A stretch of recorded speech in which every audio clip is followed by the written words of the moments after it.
The handcuffs clicked shut in the rain, and nobody moved.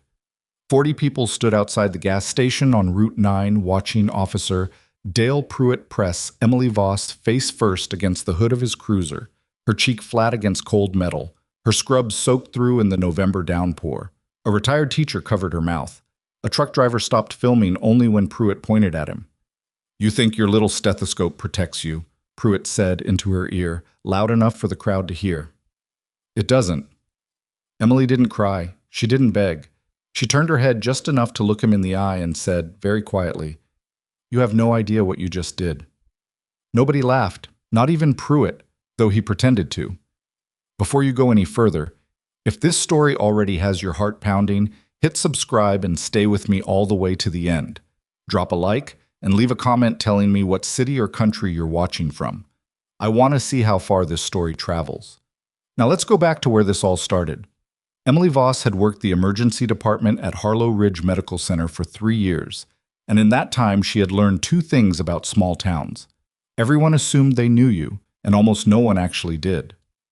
Harlow Ridge sat in the western bend of Caldwell County, population roughly 30,000 if you counted the outlying farms and the assisted living complex on Birch Hill Road. It wasn't the kind of place that made news. The diner on Main Street still had a hand-painted sign. The high school football team was the closest thing the county had to a religion. Emily had moved here deliberately.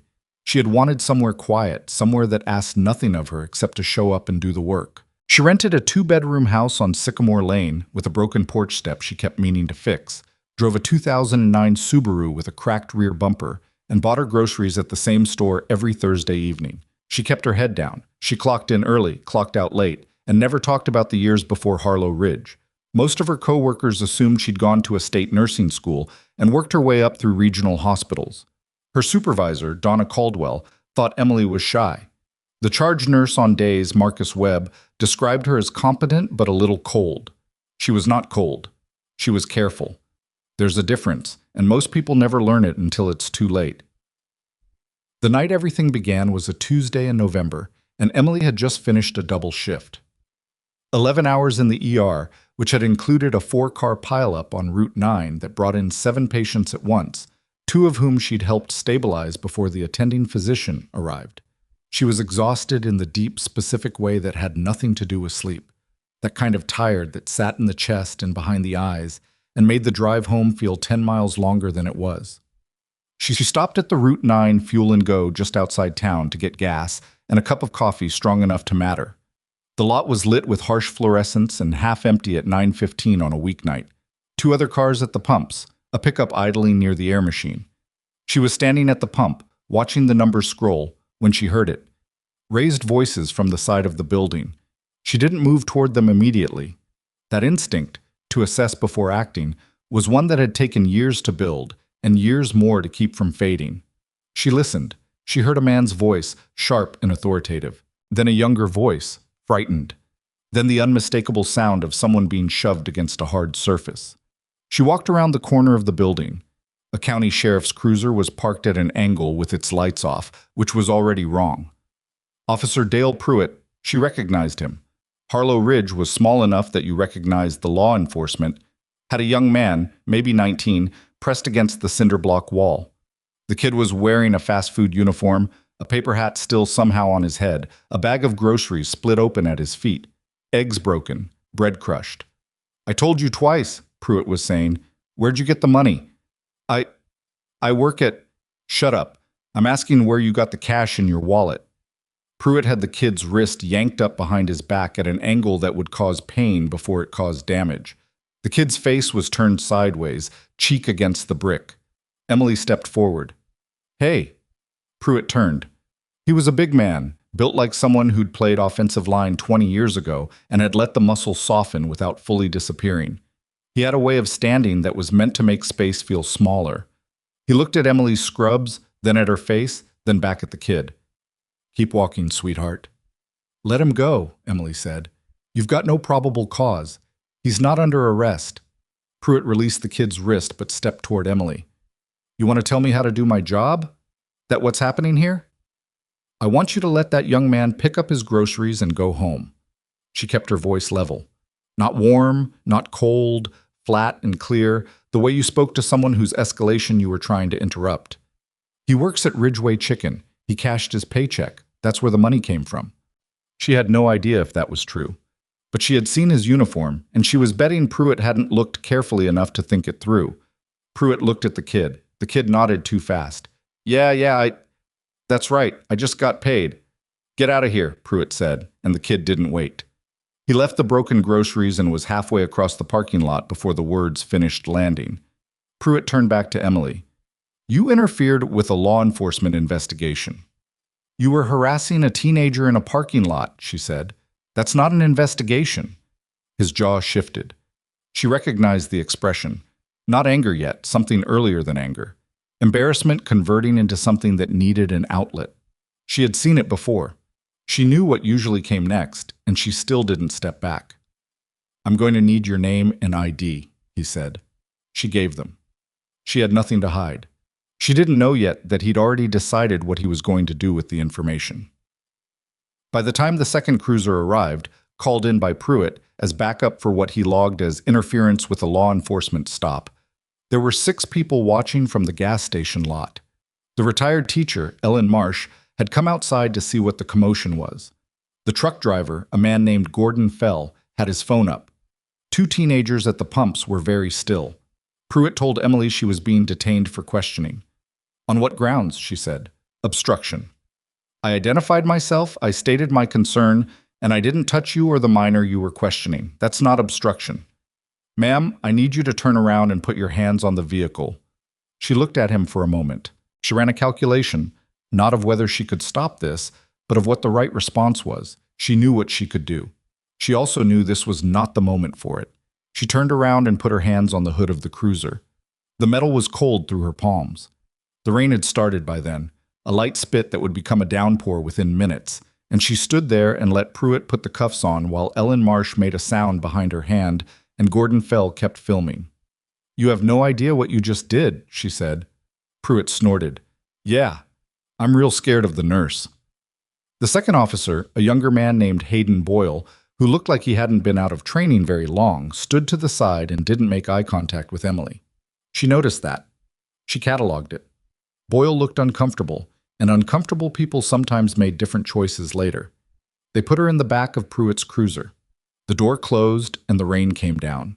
Emily sat with her hands behind her back and looked out the rain-blurred window at the lights of the gas station, at the people who were still standing there watching, at Gordon Fell lowering his phone, and she breathed in slowly through her nose and out through her mouth, the way she had learned to do in situations much darker than a county sheriff's cruiser in a parking lot.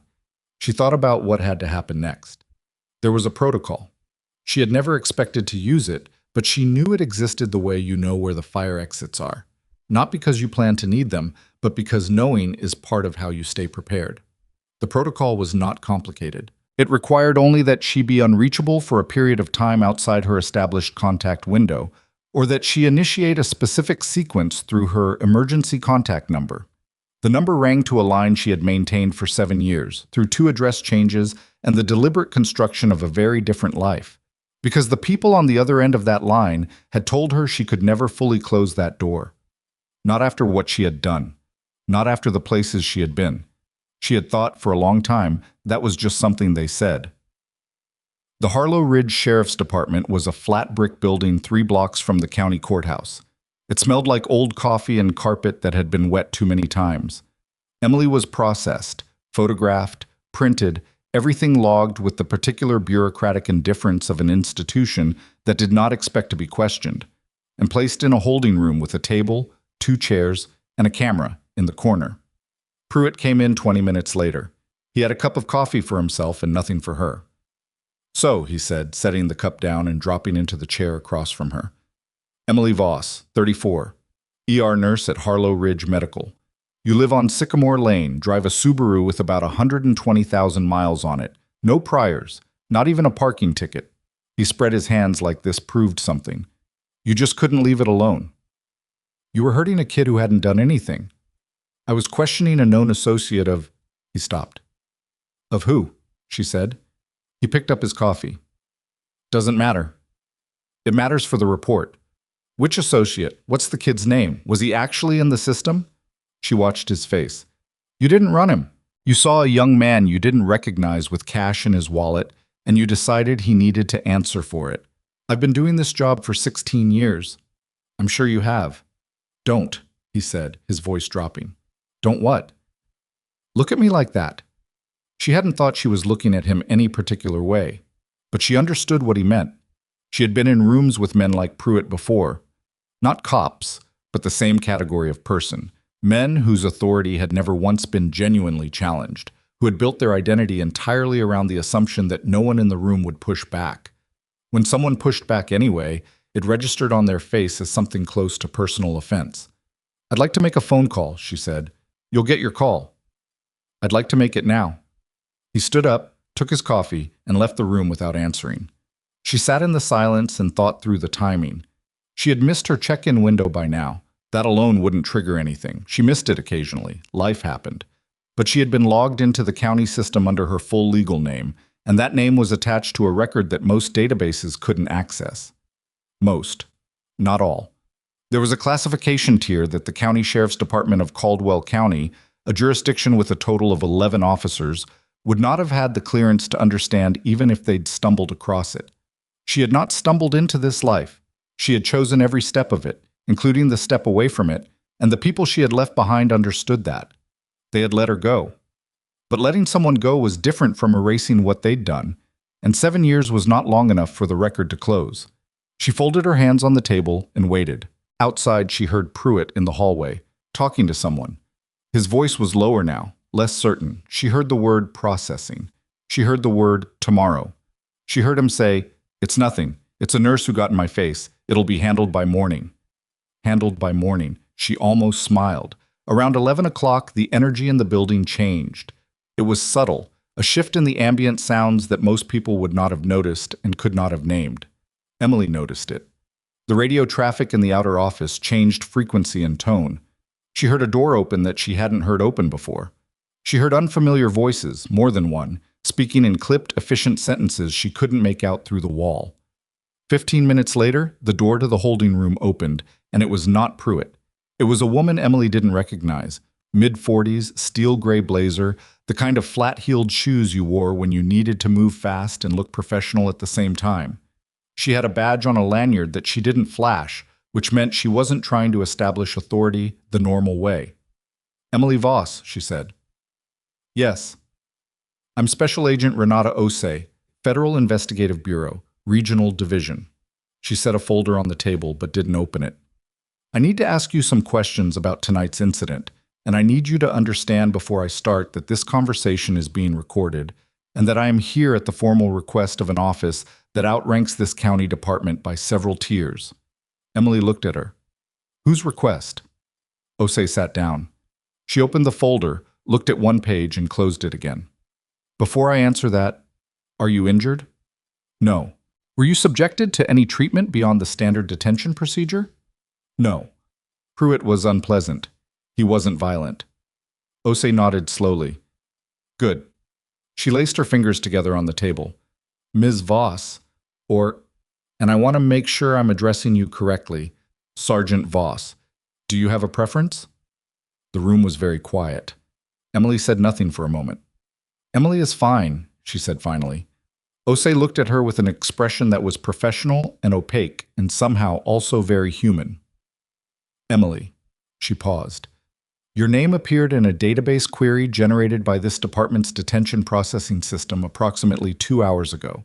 That query triggered an alert in a network that I don't need to describe in detail here, but that you understand better than I do." She tapped the folder. "I received a call from a Colonel Marcus Dryden at approximately 10:45 tonight, asking me to confirm your status and ensure your safety." Marcus. Emily hadn't thought about Marcus Dryden in 2 years. She had thought about the work they'd done together constantly, in the way you thought about something that had permanently reshaped you, but the man himself had become a distant figure she'd assumed was getting on with things without her. "Is he here?" she asked. "Not yet," Osei said, "but he will be." Emily looked at the ceiling for a moment, then back at the agent across from her. "What happens now?" "Now," Osei said, "we start asking questions about Officer Dale Pruitt. And I have a feeling, based on the last 40 minutes of my evening, that the answers are not going to be flattering. She was right about that. But neither of them knew yet how far back the answers were going to go, or how many people in Caldwell County had been depending on Pruitt's assumption that no one in that parking lot would ever have the power to push back. 3 miles away, in a rest stop off Route 9, 2 black vehicles sat in the dark with their engines running, and 4 people inside them waited for a phone call that had not yet come. The phone call came at 11:47 p.m. Osei stepped out of the holding room to take it, and Emily sat alone with the hum of the fluorescent light above her and the faint sound of rain still working at the windows. She wasn't anxious, exactly. Anxiety required uncertainty about the outcome, and Emily had moved past uncertainty somewhere around the 4th hour of the shift she'd finished before any of this started. What she felt now was something closer to a dull, patient attention. The same state she'd learned to inhabit during the long, pressurized silences between the moment a mission went sideways and the moment you found out how bad. She heard Osei's voice through the wall, not the words, just the cadence. Professional, controlled. Then a pause.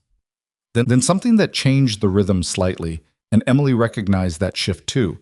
It was the sound of someone receiving information they'd been half expecting and half dreading. Osei came back in 4 minutes later. She sat down without the folder this time. She set her phone face down on the table, which meant she was done recording, and she looked at Emily with an expression that had moved slightly away from professional and slightly towards something more human. "Colonel Dryden is 40 minutes out," she said. "He's bringing 2 others. He asked me to tell you—" She stopped, seemed to be choosing the phrasing. "He asked me to tell you that the flag is still up." Emily looked at the table. "The flag is still up" was not a phrase she'd heard in 3 years. It meant her service record had never been fully deactivated. It meant that somewhere in a classified network she had never been able to fully leave, her name still occupied a category that most people in this building couldn't have spelled, let alone understood. "Okay," she said. "Does that mean something to you?" "Yes?" Osei waited. Emily didn't elaborate.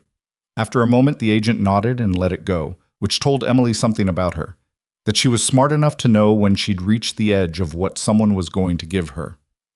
"While we wait," Osei said, "I'd like to talk about Dale Pruitt." "I thought you might." "How long have you been in Harlow Ridge?" 3 years? In that time, have you had any prior contact with him? Professionally, personally, in the ER? Emily thought about it. "Twice. Both times he brought someone in. First time was a DUI arrest. The suspect had a head laceration from the takedown. Second time was a domestic call. Woman with a broken wrist." She paused. "Both times he was in a hurry to leave before the attending could ask him follow-up questions." Osei wrote something on a notepad she'd produced from her jacket pocket. "Did you note that at the time?" "I noted it," Emily said. "I didn't report it. I had no basis beyond instinct." "But you remembered it." "I remember most things." Osei looked at her for a moment. "The young man in the parking lot tonight, Pruitt called him a known associate in his initial radio report. We've already pulled the kid's record. He's clean. 18 years old, works at Ridgeway Chicken on the east side of town, cashed his paycheck at the check-cashing place on Mill Street 3 hours before the incident. We have the receipt." "I guessed that," Emily said. "I know. It was a good guess." Osei tapped her pen against the notepad. "The question I keep coming back to is why Pruitt chose tonight, in a lit parking lot with 6 witnesses, to run that kind of stop on a kid in a fast food uniform. That's not the behavior of someone who's careful." "No," Emily agreed. "It's the behavior of someone who's never had to be." The pen stopped tapping. The rest of the hour passed in a particular kind of institutional stillness. Osei left twice more to take calls. Emily was brought a cup of water by a young deputy who looked at her with a complicated expression she couldn't quite categorize. Not hostile, not sympathetic, somewhere in between, like someone who'd been told 2 different things about who she was and hadn't resolved them yet. Around 12:30, the building's energy shifted again, and this time it was unmistakable. She heard the outer door. She heard multiple sets of footsteps. Not the casual shuffle of county staff, but the particular cadence of people who moved with a purpose that had been drilled into them over years. She heard Pruitt's voice, startled and defensive. She heard another voice respond to it, low and unhurried and utterly indifferent to whatever Pruitt thought about the situation. She knew that voice.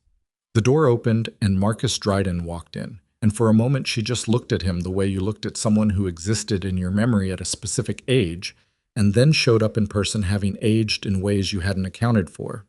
He was 51 now, she calculated. The gray at his temples had spread. There was a line between his brows that hadn't been there before. He was in civilian clothes, dark jacket, no insignia, which was deliberate, and told her this visit wasn't official in the sense that left records in the obvious places. "Emily," he said. "Colonel." He pulled out the chair Osei had vacated and sat down. He put a manila envelope on the table but didn't open it, same as Osei had done, which made Emily think Dryden had briefed her on the approach. "You look tired," he said. "I worked a double before this." "Still doing the ER work?" "Yes." He nodded slowly. He had a way of nodding that meant he was processing more than the surface of the conversation, and she'd always found it either reassuring or unsettling depending on the circumstance. Tonight, it landed somewhere between the two. "I need you to understand something before we get into the rest of this," he said. "I didn't come here to pull you back. That's not what this is." "I know," she said. "I came because someone detained you illegally, and because the system that flagged your name flagged it for a reason, and because—" He stopped. He looked at the table, then back at her. "Because I should have checked in more than I did the last 2 years." She hadn't expected that. She didn't know what to do with it, so she filed it somewhere and moved on. "What do you know about Pruitt?"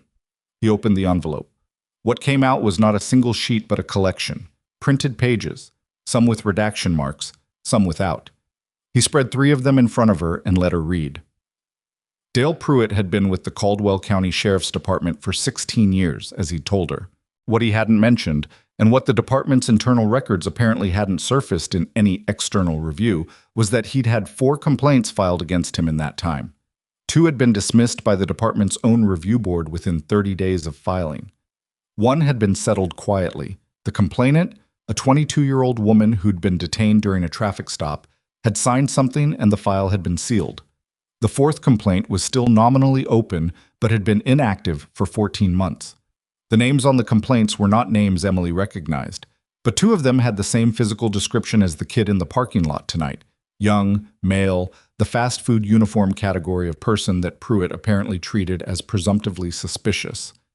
"How did you get these this fast?" she asked. "OC's team had a head start." He tapped one of the pages. The 4th complaint, the open one, was filed by a man named Terrence Greer. 30 years old, works at the lumberyard on County Road 7.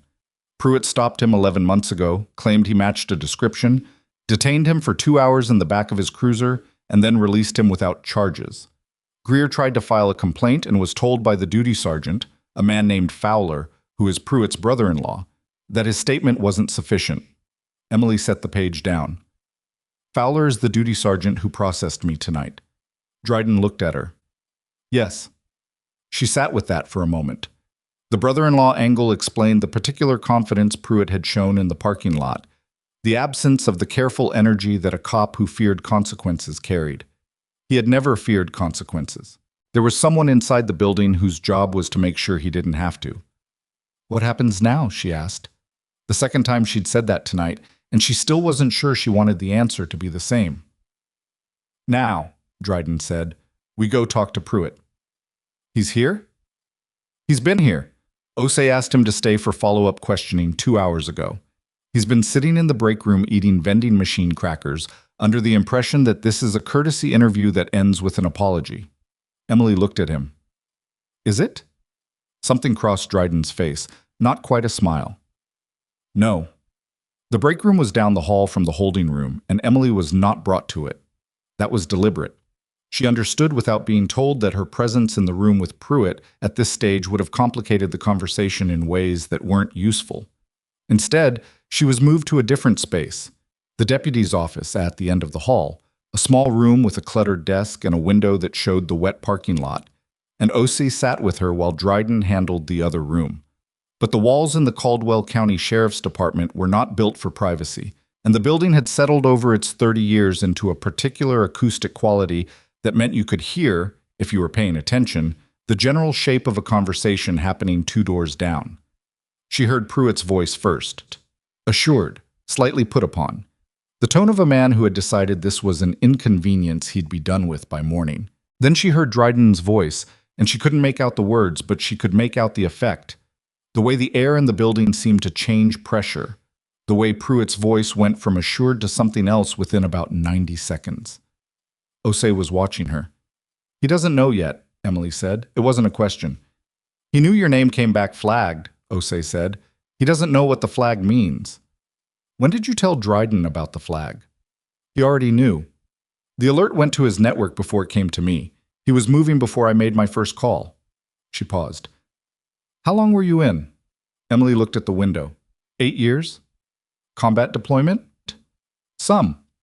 Osei didn't push it. She had the instinct Dryden had told her about, probably. The one that told you when you'd found the edge of what someone was willing to give, and that pushing past it didn't get you more information, it just got you a closed door. What Emily didn't say, and what the unsealed portion of her record would have told Osei if she'd had clearance to read it, was that some was doing a great deal of work in that sentence. She had deployed 4 times.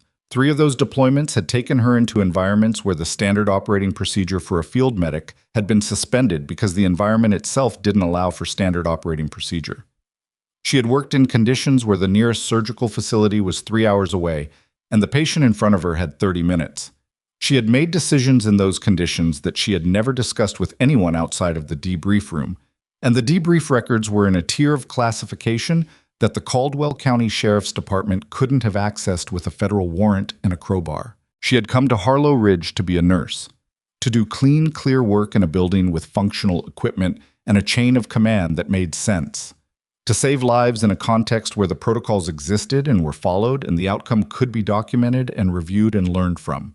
She had not come here to be pressed against the hood of a police cruiser in a parking lot in the rain. Down the hall, Pruitt's voice raised briefly, then went flat. Then silence. Osei's phone buzzed. She looked at the screen, stood up, and said, "Come with me."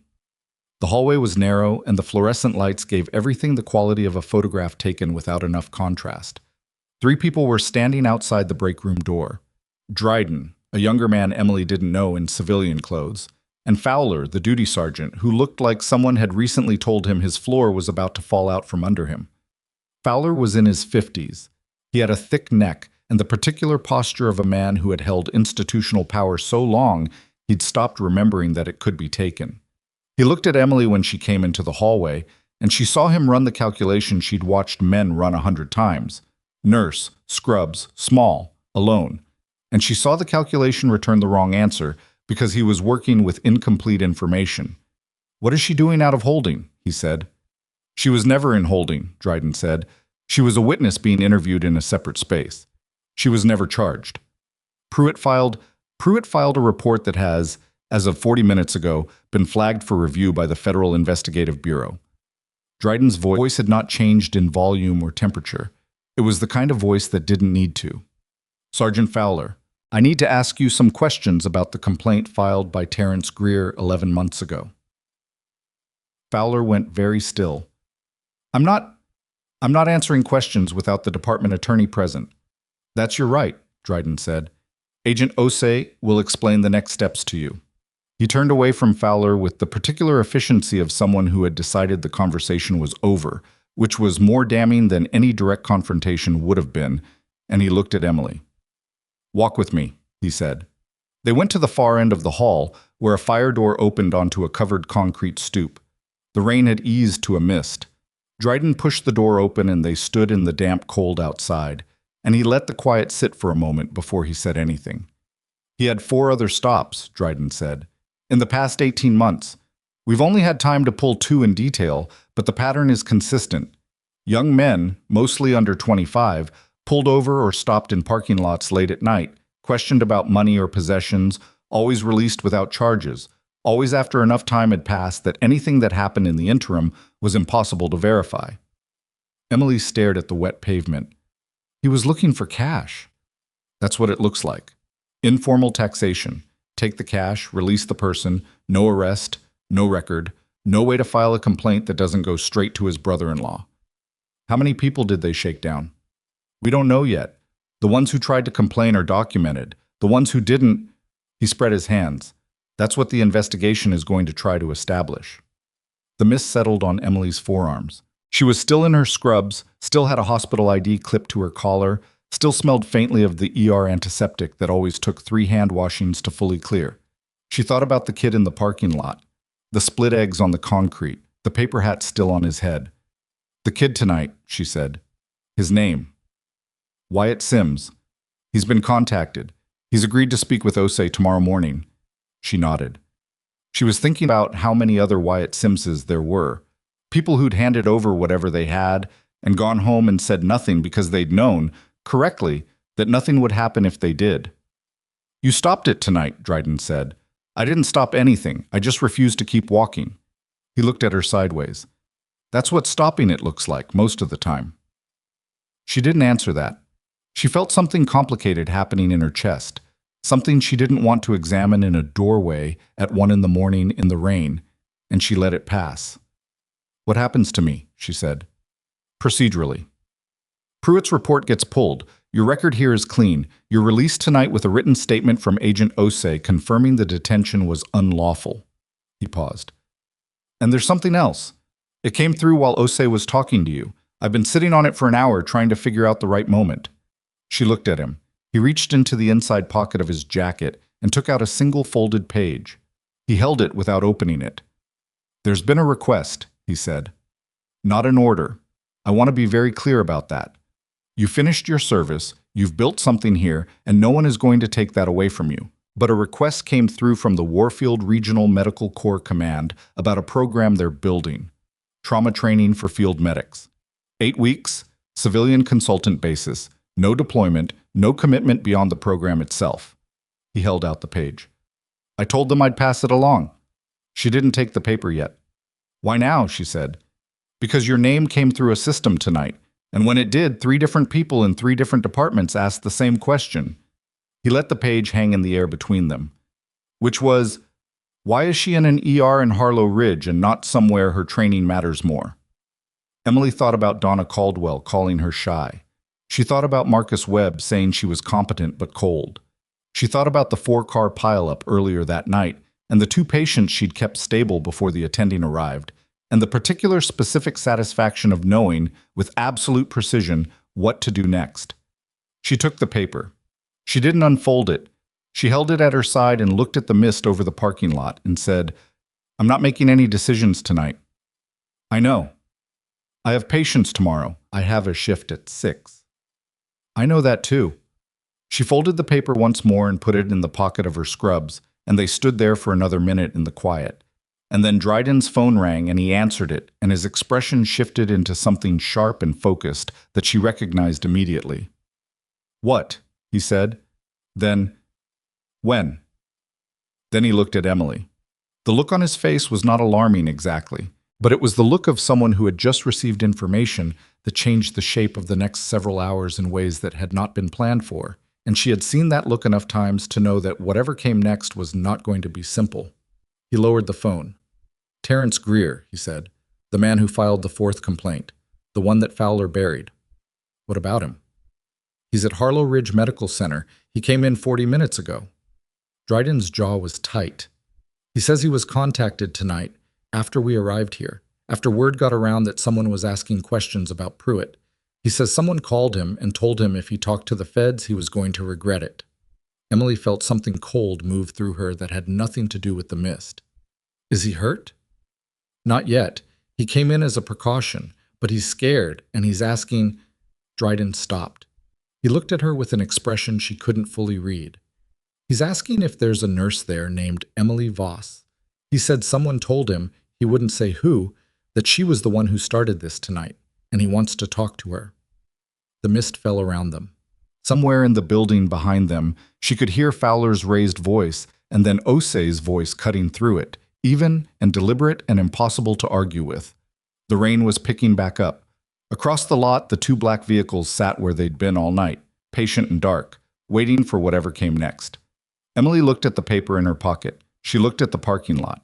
She thought about Wyatt Sims and his split eggs and his paper hat, and she thought about Terrence Greer sitting in her ER right now, in her hospital, scared because someone had decided that the right response to an investigation was a phone call meant to make a frightened man more frightened. She thought about what Dryden had said, That's what stopping it looks like most of the time. Get me a car, she said. Dryden had a car ready in 4 minutes, which told her the two black vehicles in the lot hadn't just been waiting. They'd been staged, which meant someone had anticipated that the night wasn't going to end at the sheriff's department. She didn't ask about that. She got in the passenger seat, and the younger man she hadn't been introduced to yet drove. And Dryden took the back seat and made calls the entire 8 minutes it took to reach Harlow Ridge Medical Center. The rain had come back in earnest, and the windshield wipers beat a steady rhythm against it. And Emily watched the familiar roads of the town she'd chosen for its quietness slide past in the dark, and thought about what it meant that the quietness had been an illusion all along. She had worked in this ER for 3 years. She had triaged patients in those automatic doors. She had eaten terrible cafeteria sandwiches in the break room on the 3rd floor. She had learned the names of the overnight security guards, and which vending machine ate dollar bills, and which attending physician to call when you needed someone who would actually pick up after midnight. She had never expected to come through those doors in wet scrubs at 1:30 in the morning with a federal agent's business card in her pocket and a folded page from the military in the other. The ER entrance was lit the way it always was, harsh and flat and indifferent to the hour, because the hour didn't matter to an emergency department. She walked in, and the charge nurse on overnight, a compact woman named Bev Okafor, who had worked nights at Harlow Ridge for 11 years, looked up from the intake desk and blinked. "Emily, you're not on until 6. "I know. I'm here for a patient. Terrence Greer. He came in about 40 minutes ago." Bev's expression shifted into something careful. "He's in Bay 4. Not injured, presenting with elevated stress response, possible anxiety event. We were going to discharge him once he calmed down." She paused. "He keeps asking about you." I know. Can I go back?" Bev looked at Dryden, who had come in behind Emily, and at the younger man behind him. She was a woman who had handled 30 years of difficult situations in emergency medicine, and her face didn't give much away, but Emily saw the calculation happen. Civilian clothes, the particular posture, the way they'd moved through the entrance. "Sign in," Bev said. "All 3 of you." They signed in. Emily badged through the door to the treatment area, and the familiar sounds of the overnight ER settled around her. The monitor beeps, the low murmur of a television in one of the bays, the squeak of rubber soles on linoleum, the particular compressed energy of a building that never fully slept. Bay 4 had its curtain drawn. She pulled it back. Terrence Greer was sitting on the edge of the exam table in jeans and a heavy flannel shirt, his hands between his knees, his shoulders pulled in. He was a broad-shouldered man who looked like he spent his days doing physical work, and he looked diminished in the way that frightened people sometimes did, like he'd pulled himself inward trying to make a smaller target. There was a BP cuff on his left arm that had been used and removed. A cup of water on the tray table beside him, half empty. He looked up when she came in, and something in his face shifted. Relief, she thought, though she couldn't have said why. He didn't know her. They had never met. "You're Emily Voss," he said. "Yes." "Someone told me, a woman I know, she heard from her cousin who was at the gas station tonight. She said you were the one who stopped him. With Wyatt." Emily pulled the stool from the corner and sat down, not standing over him, not crowding the space. "I didn't stop anything yet. I just didn't walk away." He looked at his hands. "I tried that. 11 months ago, filing the complaint." His voice was flat and tired. "You see how far that got. I know what happened to your complaint. I've read the file." He looked up. "How?" "The people who came to get me tonight, they're Federal Investigative Bureau. They've been looking at Pruitt's record. Your complaint is part of what they found." Something moved across his face. She let it move through without trying to manage it. "He called me tonight," Greer said, 2 hours ago. Number came up blocked. He said, he didn't say his name, but I knew the voice. He said that if I talked to anyone who came asking about him, I'd end up regretting it the way I regretted filing that piece of paper. His jaw tightened. Same voice. Same way of talking, like he's doing you a favor by warning you. Emily turned to Dryden, who was standing just inside the curtain. He nodded once. I was already on his phone. "Terrence," Emily said, "I need you to listen to me." She waited until his eyes came to her. That phone call was a threat made to a witness in an active federal investigation. That's not a county matter anymore. That's something the people in this room are equipped to deal with. But I need you to tell Agent Osei everything. The original stop, everything he took from you, every detail of that phone call tonight. He took $340, Greer said. It was my daughter's birthday money. I'd been saving it 2 months. The bay was quiet except for the monitor sounds from the next space over. I know, Emily said. I want to be clear, he said. I wasn't scared of him. I was, obviously, but that's not why I came here tonight. I came here because my wife's home with the kids, and I didn't want to be the thing that brought that to my house. That's not fear, Emily said. That's good sense. He looked at her for a moment. You weren't scared of him. In the parking lot, that's what people said. She thought about how to answer that honestly. I was scared, she said. I just didn't have time to let it change what I did. Dryden stepped forward then and introduced himself and began the process of taking Greer's statement, and Emily stepped back and let that happen. She stood near the curtain and listened and watched Greer's posture gradually shift, incremental, not dramatic, as the conversation moved from something happening to him toward something he was participating in. That was the turn. When the person who'd been acted upon started to become an actor. She'd seen it before and it never stopped meaning something. She stepped out to the hallway. The ER overnight wasn't busy. A Tuesday in November rarely was.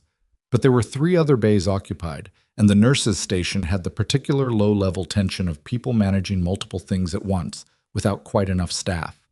Emily knew this rhythm. She'd been inside it almost every workday for 3 years. Marcus Webb was not on tonight, but the attending on overnight was Dr. Priya Nambiar, a precise and unsentimental woman who had come to Harlow Ridge from a trauma center in a much larger city and sometimes let that show. She came around the corner from Bay 2 and nearly walked into Emily.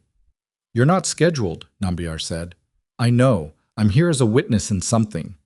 Nambiar looked at her, then at the curtained Bay 4, then at the hallway where the younger man from Dryden's team was standing with his arms folded. Is this going to affect my department? Not if I can help it. That's not reassuring. I know. I'm sorry. Emily paused.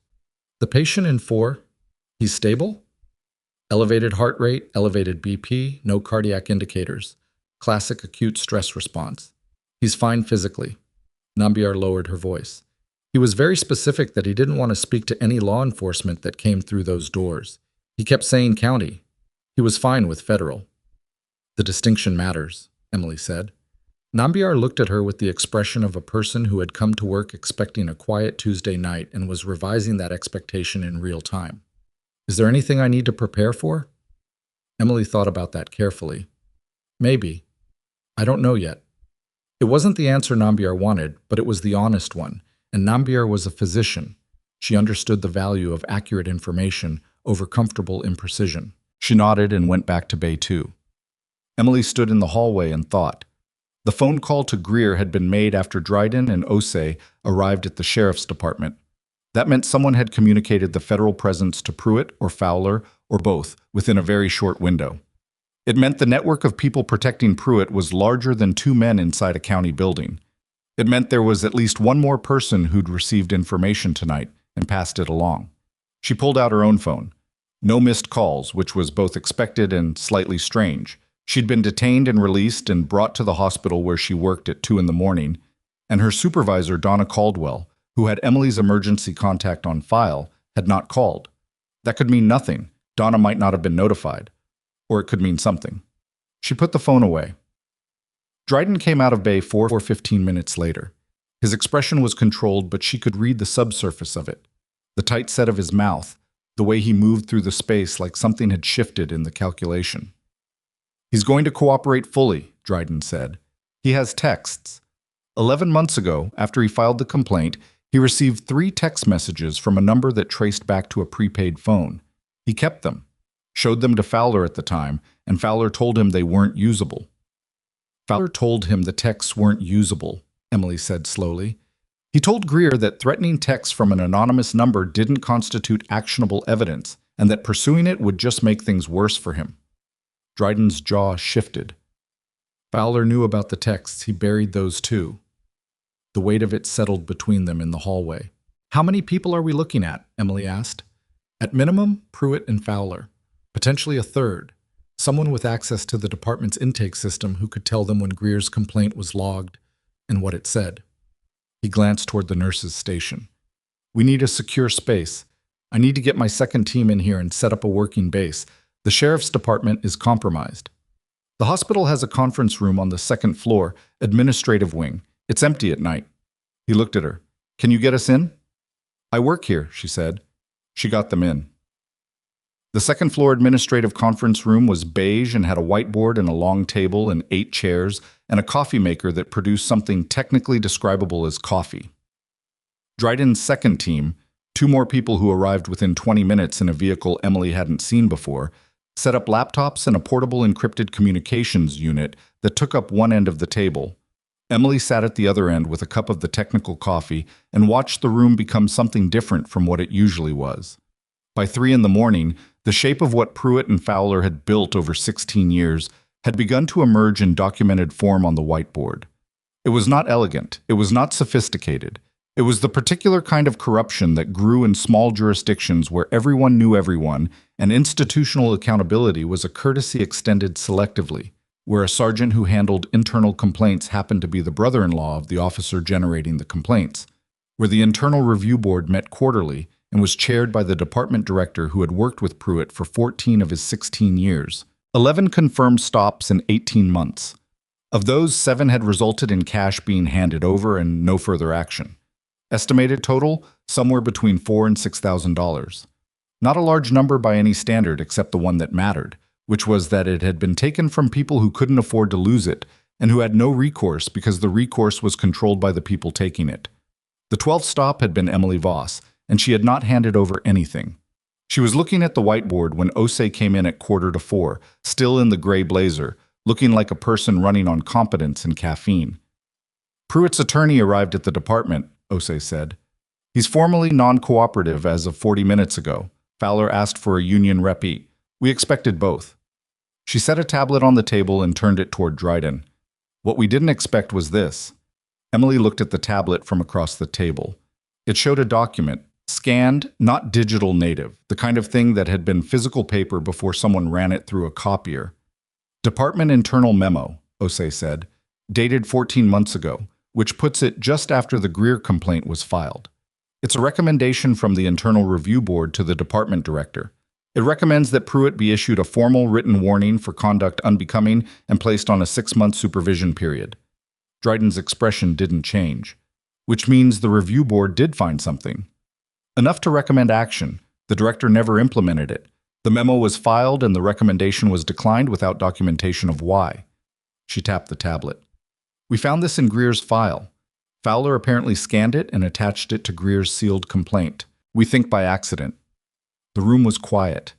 Emily thought about the director, a man named Harold Steck, whom she'd seen once at a community event and who had the particular soft confidence of someone who had run an institution long enough to stop questioning whether the institution was worth running. She thought about what it meant to receive a recommendation from your own review board and decline it without explanation and file it away in a sealed folder where it wouldn't be found until a federal team came looking. "Where is Steck now?" she asked. Osei looked at her. "That's the problem. We went to his home address 40 minutes ago to inform him of the investigation and request that he make himself available for questioning." She paused. "He wasn't there. His wife said he left the house around 2:30. She thought he was going to the department." "He's not at the department," Dryden said. "No, he's not." The conference room held its silence for a moment that was long enough to matter. Emily set down the technical coffee. She thought about Harold Steck leaving his house at 2:30 in the morning after 16 years of protecting Dale Pruitt and a review board memo that shouldn't have existed in an accessible file. She thought about what a man like that did when the thing he'd spent 16 years keeping buried started coming up. She thought about who else knew things, who else had been in that building tonight, who had access to information that had moved fast enough to reach Pruitt before the federal team had even finished setting up. "The hospital," she said. Everyone in the room looked at her. "Greer came here. The person who called him knew he was here, or knew he would come here. Someone communicated the federal presence at the department, and someone communicated that Greer was at this hospital." She stood up. "How did they know he'd come to this specific hospital? He lives on County Road 7. There's an urgent care clinic 12 minutes closer to his house." Osei was very still. He called someone before he came in. Who? His wife said he called a number before he left the house. She didn't know whose. She said he was looking at his phone right before he got in the car. Emily looked at Dryden. Someone told him to come here, specifically here. The implication moved through the room. She was already at the door when Dryden said her name. She stopped. You're not armed, he said. It was not a criticism. It was information. I know, she said. Stay with Osei. Follow it, which she suspected Dryden knew she would do, because he'd known her for 8 years, and some things didn't change. She went down the stairs instead of the elevator because the elevator announced itself and the stairs didn't. She went back to the ER level and through the treatment area and past Bay 4, where Greer was still being monitored, and she caught Bev Okafor's eye at the nurse's station. Who called about Greer before he came in? Emily said. Someone called ahead. Who took it? Bev frowned. I took it. Why? Who was it? He said he was Greer's brother, said Terrence wasn't doing well and was on his way in, and to please have someone ready. She paused. He knew Terrence's full name and his age and his address. We get calls like that all the time. What number did it come in on? Bev turned to her computer. She pulled up the call log and turned the screen. Emily looked at the number. She didn't recognize it, but she took a photo of the screen with her phone and sent it to Dryden's number without explaining why. She straightened up, and that's when she heard it. Not loud, not dramatic, just a sound that didn't fit. The exterior door at the far end of the ER corridor, the one that led to the ambulance bay, which had a specific heavy click quality when it was pushed from the outside. It opened and then eased shut with the particular care of someone who didn't want to make noise. She knew that door. She knew what it sounded like during a normal shift when paramedics came through it talking loudly, equipment rolling, voices carrying. She knew what it sounded like at 4 in the morning when it was supposed to be locked. She moved. The corridor was 30 feet long and she covered it without running, keeping close to the wall, which kept her out of the direct sight line of anyone who'd just come through that door and hadn't yet rounded the corner. She stopped at the junction and listened. Footsteps. One person. Moving with the hesitation of someone navigating a space they knew abstractly, but not physically. She looked around the corner. Harold Steck was standing in the ambulance bay corridor in a dark coat, water on his shoulders from the rain, a phone in his hand with the screen lit. He was looking at something on the phone, an address or a map or a bay number. His face in the phone light was not the soft, confident face of the man she'd seen at the community event. It was the face of someone who had run out of options and was doing something he hadn't fully planned. She didn't call out. She went back to the nurse's station, and she said to Bev very quietly, "Call security and then call the number Dryden gave you, right now. Tell them Harold Steck is in the ambulance bay corridor." Bev started to ask a question and then looked at Emily's face and didn't. Emily turned back toward the corridor and she heard the footsteps change, heard them stop, heard the quality of the silence shift in the way it shifted when someone realized they were not alone in a space they thought was empty. She stepped around the corner. Steck looked up. He was 15 feet away. His phone screen lit his face from below and made him look older than he was. Or maybe he actually looked that old now. She couldn't tell. He looked at her scrubs, her hospital badge, and something in his expression went through several rapid changes before settling into the particular flatness of a person who has just understood that whatever they came here to do is no longer possible. "Ms. Voss," he said. She said nothing. I needed to speak with someone. I heard there was someone here from the investigation. Mr. Steck," she said. "Don't." He stopped. She held his eyes and she heard, from the stairwell behind her, the sound of footsteps that moved with a purpose very different from his, and she knew without turning around that Osei was 30 seconds away, and that whatever Harold Steck had come here to do, warn someone, threaten someone, make a deal, destroy something, was over. What she didn't know yet, what none of them knew, was what Steck had in the coat pocket. His right hand hadn't moved away from since she'd come around that corner, and whether what was in it was a phone or something else entirely, and the distance between them was 15 feet, which was close enough to matter and far enough that it mattered how the next 10 seconds went. She kept her eyes on his right hand. His right hand came out of the pocket holding a phone. Just a phone. A thin rectangle of black glass that caught the corridor light when he raised it, and Emily registered the absence of threat before she'd consciously formed the thought, the way trained assessment worked. Not a decision so much as a read, fast and automatic, that moved through her body before it reached language. She exhaled once. She didn't let it show. Steck's hand was shaking, not badly, but enough that the phone screen jumped slightly in his grip. He was looking at it like he'd forgotten what he'd intended to do with it, or like he'd remembered and wished he hadn't. "I was going to call someone," he said. "My attorney." "You can do that," Emily said. "You should do that." "I don't—" He stopped.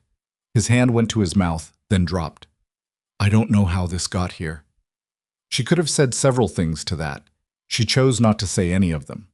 Behind her, Osei came around the corner at a measured pace, not running, which would have changed the pressure in the corridor in ways that weren't useful. She moved up beside Emily and stopped, and she looked at Steck with the same flat professional attention she'd used all night. "Mr. Steck," Osei said, "my name is Special Agent Renata Osei. I'd like you to come with me." "I'm not under arrest." "No, not yet. But you came here at 4 in the morning through a locked emergency entrance, which means you had a key card that shouldn't be active after hours, and we're going to need to talk about that, among other things." She paused. "I'd rather do that in a room with a table than in this hallway." Steck looked at Emily. She didn't know what he was looking for. Absolution, maybe, or some confirmation that the situation was as bad as it felt. Or maybe just a human face that wasn't running a federal investigation. She gave him nothing deliberate. Her face was what it was. He went with Osei. Emily watched them go. She stood in the ambulance bay corridor with the hum of the building around her and the rain audible on the roof above, and the particular aftermath energy of a moment that had resolved without violence, which was its own kind of thing. Not relief exactly, more like the release of a specific physical tension she hadn't noticed accumulating until it was gone. She turned around and went back to the ER. Bev was at the nurse's station with the expression of someone who had decided tonight officially counted as unusual even by overnight ER standards. "Is everything okay?" "Yes." Emily sat down in the extra chair beside the station. "Can I use the computer for 10 minutes? "You're not on shift." "I know. I need to look at something." Bev looked at her for a moment, then slid the keyboard across without another word. Emily pulled up the hospital's visitor access log. Not patient records, nothing protected, just the administrative record of who had badged into which areas of the building after hours. The system logged every keycard entry with a timestamp.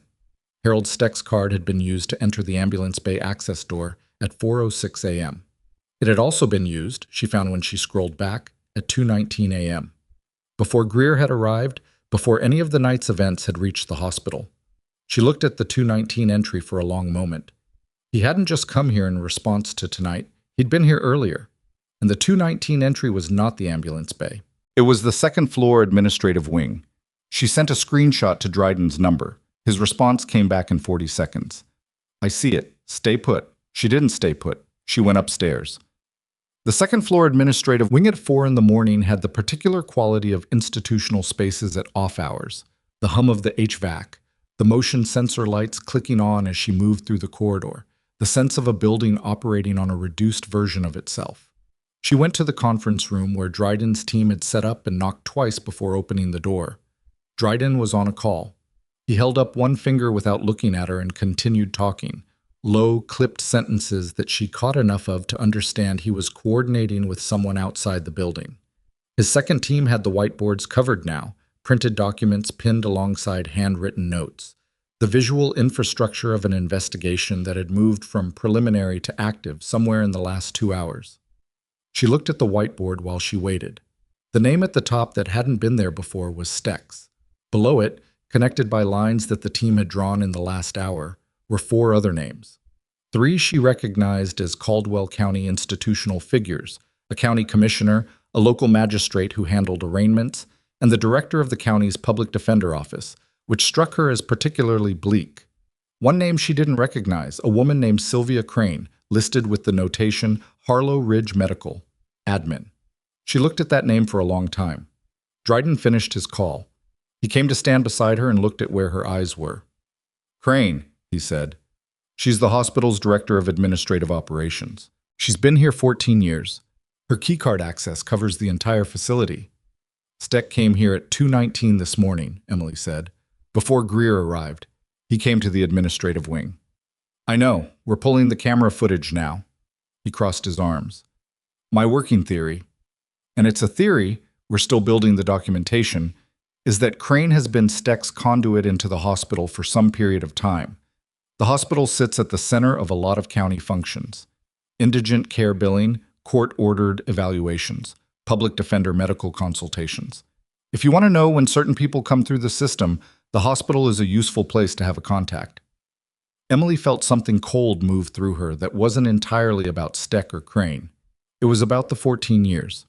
The 14 years Crane had been in this building, the same building where Emily had spent 3 years believing she'd found somewhere that asked nothing of her except competence and presence. She knew I worked here, Emily said. When Greer came in, she knew who he'd be looked after by. Probably. We don't know yet how much she knew about your background. She didn't need to know about my background. She just needed to know I was the nurse on when Greer arrived, and that Greer had specifically asked for me. Emily turned away from the whiteboard. That's why the call went to the ER tipping off Pruitt, not because someone was watching the department, because someone in this building made a call. Dryden looked at her with the expression she'd learned to read over 8 years. Not approval, not surprise, just the acknowledgement that the reasoning was sound and the implications were what they were. Where's Crane now? Emily asked. That's the question we're currently working on, he said. The answer came 22 minutes later, not from Dryden's team but from Bev Okafor, who called the conference room phone, which should not have been possible except that Emily had given Bev the number 40 minutes ago because some instinct she hadn't consciously examined had told her to, and said, in the flat tone of someone delivering information they don't fully understand but know is important. There's a woman on the 3rd floor who badged in through the staff entrance 10 minutes ago. She's in the records room. Night staff says she doesn't have a scheduled reason to be here. Emily was already moving when Dryden said her name. Osei's on the 3rd floor, he said. Wait for... She took the stairs. The 3rd floor was medical records and administrative overflow, and at 4:30 in the morning it held 2 overnight staff members and a woman named Sylvia Crane, who was standing at a filing terminal in the records room with a USB drive in her hand and the particular focused stillness of someone who has decided on a course of action and is committed to finishing it before the situation changes. Emily opened the door. Crane turned around. She was in her late 40s, businesslike in a dark blazer and slacks that had the quality of someone who'd dressed to look deliberate rather than someone who'd been dragged out of sleep. Her hair was pulled back. She wore the kind of expression that managed to be both composed and cornered at the same time, and Emily thought, in the specific clinical way she thought about people in crisis, that Crane had probably rehearsed this version of herself. The version that kept its face arranged correctly when everything else was falling apart. Ms. Voss, Crane said. Same as Steck had said it, recognizing her. Miss Crane. Emily didn't move toward her or away from her. What's on the drive? I'm doing authorized administrative work. At 4:30 in the morning. Administrative access doesn't have hours. The drive, Emily said again. Calm, flat, not a question. Crane's composure did something complicated. It didn't break. She wasn't a person whose composure broke cleanly, but it shifted at the edges, the way ice shifted before it cracked. You don't have any authority here. No, Emily agreed. I don't. She stepped aside. Osei walked in. What happened next took 4 minutes and was not dramatic in any cinematic sense. Osei identified herself and stated that Crane was being detained pending an investigation into obstruction of a federal proceeding. Crane said she wanted her attorney. Osei said that was her right. Crane surrendered the USB drive when Osei asked for it the second time, not the first, which was the kind of small resistance that meant nothing strategically and everything psychologically. The last gesture of a person who needed to feel like they hadn't given up everything at once. One of Dryden's team came in and took the drive. Crane was walked to a room down the hall. The 2 overnight staff who had witnessed the whole thing stood near the door with the careful expressions of people who were going to have a great deal to tell their colleagues in the morning. Emily went back to the conference room. It was 5:15 a.m. The rain had stopped somewhere in the last hour, and the sky outside the conference room window was the specific deep gray that preceded dawn without yet committing to it. She sat at the end of the table and felt the accumulated weight of the night settle into her bones. Not just the hours, but the quality of them. The sustained state of readiness that cost something whether or not it ever discharged. Drayden set a cup of coffee in front of her. Real coffee this time, from somewhere she didn't ask about. She held it with both hands. "What was on the drive?" she said. "We're still going through it." He sat across from her. "Preliminary read. It looks like records. Patient names, dates, cross-referenced with county judicial records. Specifically names of individuals who went through the county system and also came through this hospital. People who might have had contact with Pruitt." He paused. "It looks like she was trying to pull the records before we could subpoena them. Whether she was going to destroy them or move them, we don't know yet." Emily looked at her coffee. "The people on that list, the ones who had contact with Pruitt, some of them probably came through my ER. Probably. And no one flagged it. No one connected the dots between the county detention records and the hospital intake records." "Small jurisdictions," Drayden said. "The silos work in both directions. They kept the departments from talking to each other, but they also kept anyone from seeing the whole picture. Until tonight. Until tonight." She drank the coffee. It was good, and the goodness of it was almost dissonant against everything else. The small, real pleasure of a cup of coffee at 5 in the morning in a room where the night had finally started to resolve into something documented and actionable. "Steck," she said. "Is he talking?" He asked for his attorney, and then he started talking before the attorney arrived, which his attorney is going to be furious about. Dryden's expression was not quite satisfaction, something more contained. "He's giving us Pruitt. He's giving us a specific incident 14 months ago, the one the review board had flagged. And he's explaining why he buried the recommendation. He says Pruitt had something on him. A county contract that went to a company Steck had an undisclosed interest in. Pruitt found out. They'd been in a mutual protection arrangement since." Emily set down the cup. "Pruitt was protecting himself with the thing he had on Steck. And Steck was protecting himself by protecting Pruitt. And Fowler was the mechanism that made both of them feel safe." She shook her head slowly. 16 years. Give or take. She thought about the 7 people who'd handed over money in parking lots and gas stations and hadn't reported it. She thought about Terrence Greer's $340 and his daughter's birthday. She thought about the woman who'd signed something and gone away and whose file had been sealed. She thought about all the small, specific damage that 16 years of that arrangement had produced, most of it invisible, most of it absorbed by people who'd had no way of knowing that the system built to protect them was the system doing the harm. "What happens to the cases?" she said. "The people who were stopped, the ones who lost money or had charges filed against them that shouldn't have been filed. What happens to them?" "That's going to be part of the investigation's mandate. Restitution, record expungement, where applicable." He was watching her. "It won't be fast." "It never is." "No." She looked at the window. The gray outside was shifting, fractionally, towards something lighter. "Pruitt's still non-cooperative?" "He's non-cooperative and his attorney is aggressive, which is his right. But the documentation we have now doesn't require his cooperation. Steck's statement, the texts Greer preserved, the USB drive, the buried review board memo, the call log from his phone showing contact with Greer's number at 11:48 last night." He ticked them off without emphasis, just precision.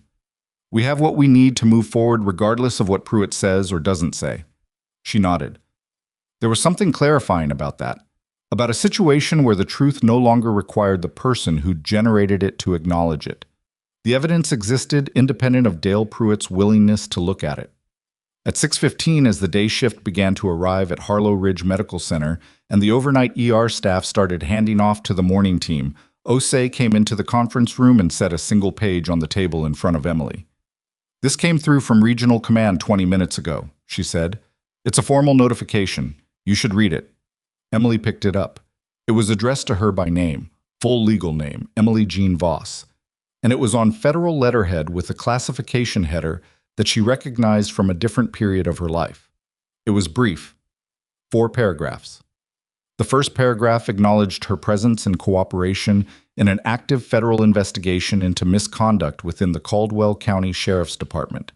The second paragraph referenced her prior service record and noted that the material in that record had been a factor in the response time of the investigative team. The third paragraph stated that her conduct throughout the events of the previous 12 hours had been consistent with the standards of her former service and reflected the judgment that had characterized her record.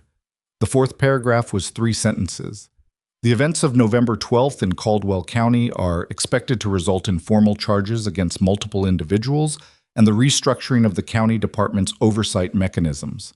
Your role in initiating the chain of events that brought these issues to light has been noted at the command level. You will be formally recognized. She set the page down. Ose was watching her. You can keep that copy. Okay, Emily said. She folded it once and put it in her pocket, next to the page from Dryden that she still hadn't unfolded since the night before. 2 pieces of paper. 2 different versions of a question about what came next. She didn't look at either of them. She drank the last of the coffee and looked at the window and watched the gray outside become something that was starting, cautiously, to resemble morning. The formal arrests happened at 7:48 a.m. Dale Pruitt was taken from the Caldwell County Sheriff's Department by 2 federal agents and a state police officer who had been coordinated into the action at 6 a.m. His attorney was present and made noise. Pruitt said nothing, which was the smartest thing he'd done since the previous night. And also, from Emily's perspective, the most revealing, the absence of the performance, the bluster evacuated, just a man in a county uniform being walked to a vehicle in the pale November morning. Sergeant Fowler was arrested at his home. His wife answered the door and then stood in the doorway, in her robe watching the agents walk her husband to a car, and said nothing, which was its own kind of response. Sylvia Crane was formally arrested in the 3rd-floor room where she'd been held since 4:30. She went quietly and looked at no one. Harold Steck, who had been talking for 3 hours by the time the arrest paperwork was processed, was taken from the conference room adjacent to where Emily had been sitting and walked past the nurses' station on the 2nd floor, where 2 administrative assistants who'd come in for the morning shift watched with the stunned expressions of people for whom institutional reality had just rearranged itself without warning. Emily was in the ER when it happened. She had, without quite deciding to, picked up the beginning of the day shift. Not officially, just the gravitational pull of the place and the work and the fact that she was already there. And the morning charge nurse was short 1 person due to a call-out. She was in Bay 3 with a 60-year-old man who'd come in with chest pain that was turning out to be musculoskeletal rather than cardiac, walking him through the assessment with the particular patience that chest pain patients needed because the fear didn't leave even when the physical cause turned out to be benign. She heard, from the hallway, the sounds of the morning shift beginning. The handoffs, the cartwheels, the rising ambient noise of a building coming back to full capacity. She focused on her patient and the work in front of her and let the hallway sounds be what they were. "You doing okay?" she asked him. His name was Douglas Farr, and he was a retired electrician who'd driven himself to the ER at 5 in the morning because he hadn't wanted to wake his daughter. "Better than I was," he said. "Is it always this busy at night?" "Busier than usual," she said. "Tonight was a special occasion." He looked at her scrubs, which she'd had on for over 15 hours at this point, and at the tiredness around her eyes that she knew was there because she could feel it. "You been here all night?" "More or less." "You should go home and sleep." "Probably," she agreed. "Let me get your discharge paperwork started first." She was at the nurse's station doing exactly that when Dryden appeared at the ER entrance. He was still in the civilian clothes from the night before. He looked like someone who'd been awake for 20 hours and was running on the particular kind of focus that didn't require sleep, the kind she recognized because she'd operated on it herself more times than she'd counted. He came to the desk and stood across from her without the urgency of the previous hours. The situation had shifted from active to procedural, which had its own demands but a different texture. "Pruitt, Fowler, Crane, and Steck are processed," he said. "Steck is cooperative and will likely negotiate. The other 3 are not, and we have enough that it doesn't matter." He paused. "The county commissioner and the magistrate, the ones on the board, are under investigation but not charged yet. That's going to take more time to document properly." "The public defender connection?" she asked. "Still working it. It's possible that was informational rather than active, someone who knew what was happening but wasn't participating directly.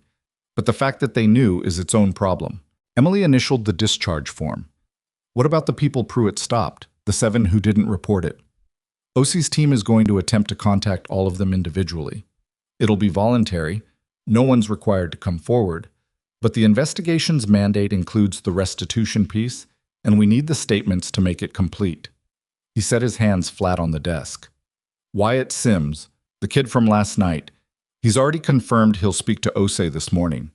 She thought about Wyatt Sims and the paper hat and the split eggs and the $340 that had been Terrence Greer's daughter's birthday money, and all the other amounts she didn't know yet, handed over in parking lots in the dark over 18 months to a man who had spent 16 years building a structure designed to make consequence impossible. "Is it enough?" she said. Dryden looked at her. "It's not nothing." "That's not the same thing." "No," he said. "It's not. But it's what there is." She looked at the paperwork in front of her. She thought about what it meant, the gap between what was possible and what was just, the distance between the accountability the documentation could produce and the damage that documentation couldn't fully account for. She'd thought about that gap before, in other contexts, and she'd made a kind of peace with it that wasn't comfortable but was functional. You did what the situation allowed. You built the record. You pushed until the pushing produced something. The rest was what it was. Her phone buzzed. She looked at the screen. It was a number she didn't recognize with a 703 area code, Virginia, and a text message that was 3 words and a question mark. "Did you decide?" She looked at it for a long moment. Drayden was watching her with the particular patience of a man who had known her long enough to understand that her silences were not empty. She put the phone face down on the desk. "There's something else," Dryden said. She looked up.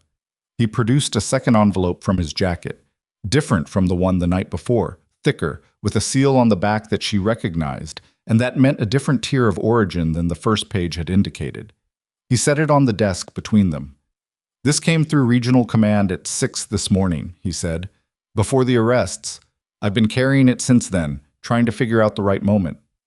"Is this about the program?" she said. "The training consultation?" "It's related." He tapped the envelope. "The program isn't just a training consultation anymore. Something changed overnight.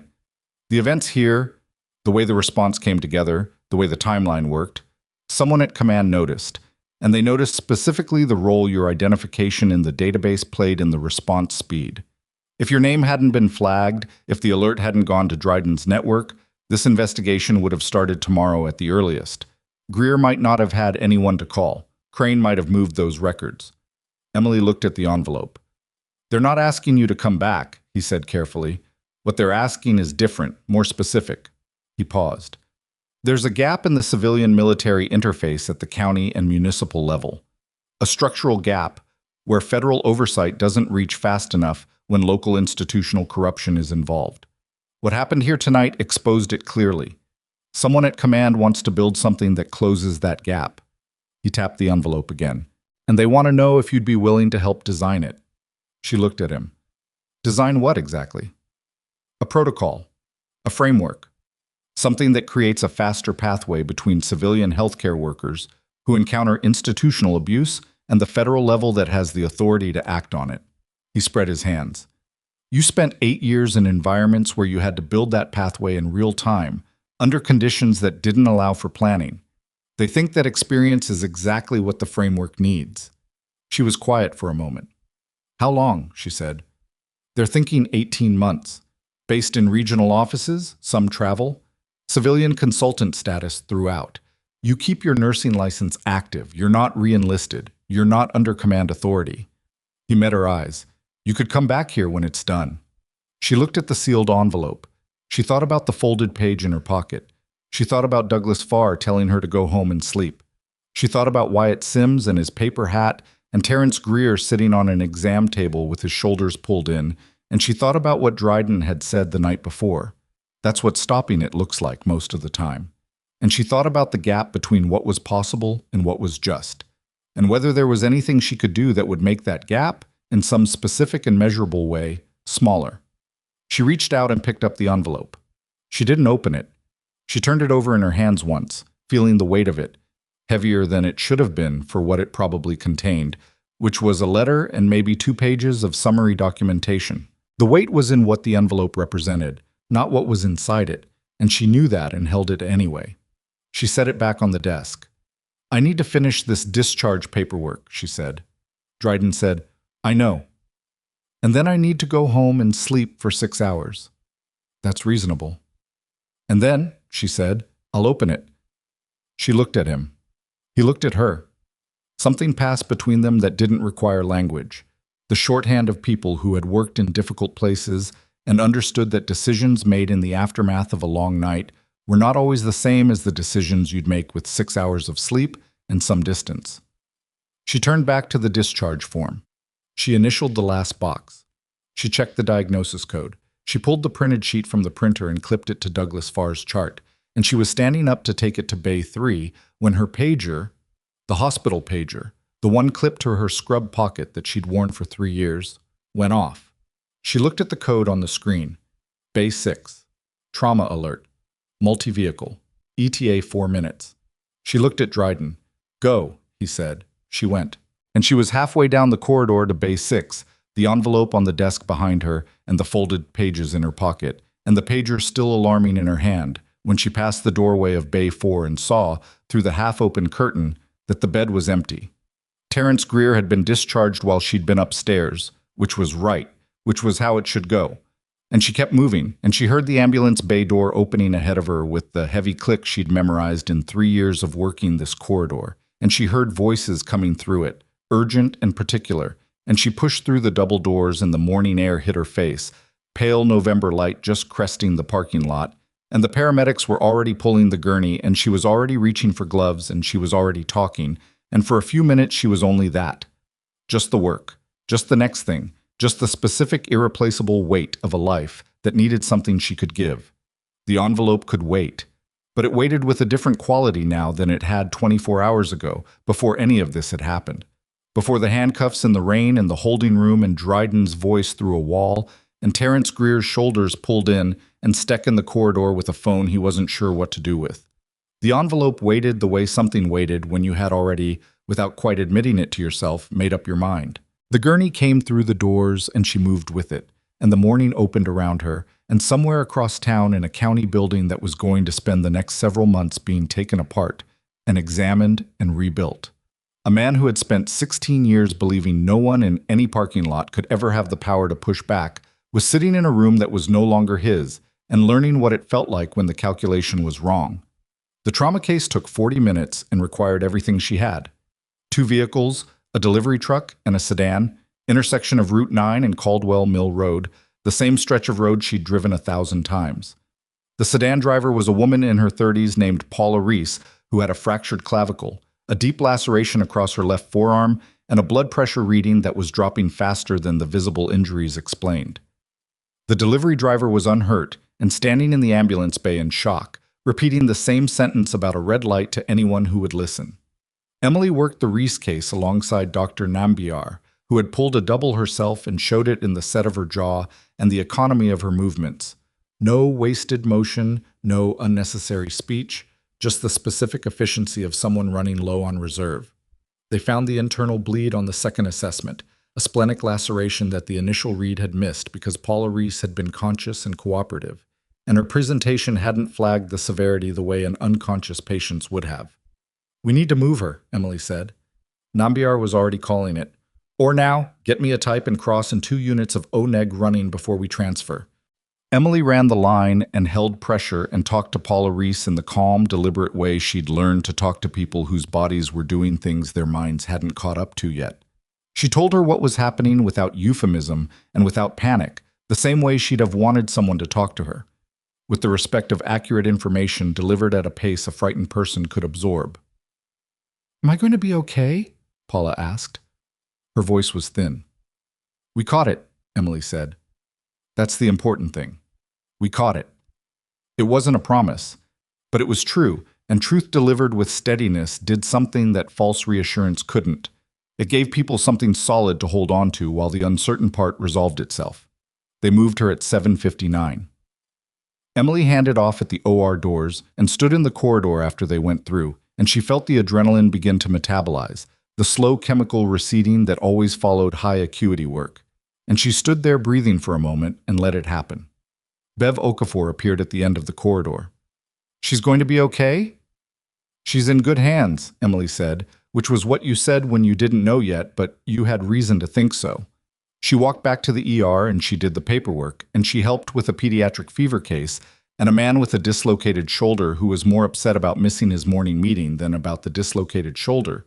and she moved through the first hours of the morning shift the way she always did, with the specific focused attention that this work demanded and that she had never, in 3 years, found difficult to summon.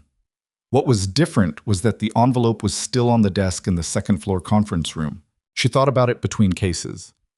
Not obsessively. She wasn't built for obsessive thinking. It was one of the traits the service had either found or made in her, the ability to hold a problem at the edge of consciousness without letting it colonize the center. But it was there, the weight of it. At 9:45, Marcus Dryden came back to the ER entrance. He looked like someone who had, in the intervening hours, found 20 minutes to shave and change his shirt, which was the most anyone could reasonably accomplish on a night like that one. He set the conference room envelope on the desk in front of her without ceremony. "Someone brought this down," he said. "I thought you should have it with you." She looked at it. She picked it up. "The OR case?" he said. "Splenic lac. She's in surgery. Good prognosis." He nodded. He leaned against the desk and looked at the ER around him. The bays, the carts, the particular organized chaos of a department doing its job, with the expression of a man who had spent his career in contexts where the stakes were obvious and legible and was recognizing something in this environment that had the same quality without the same visibility. "You like it here," he said. It wasn't a question. "Yes," she said, and then, because honesty required the rest of it, "And I've been doing it at 60%.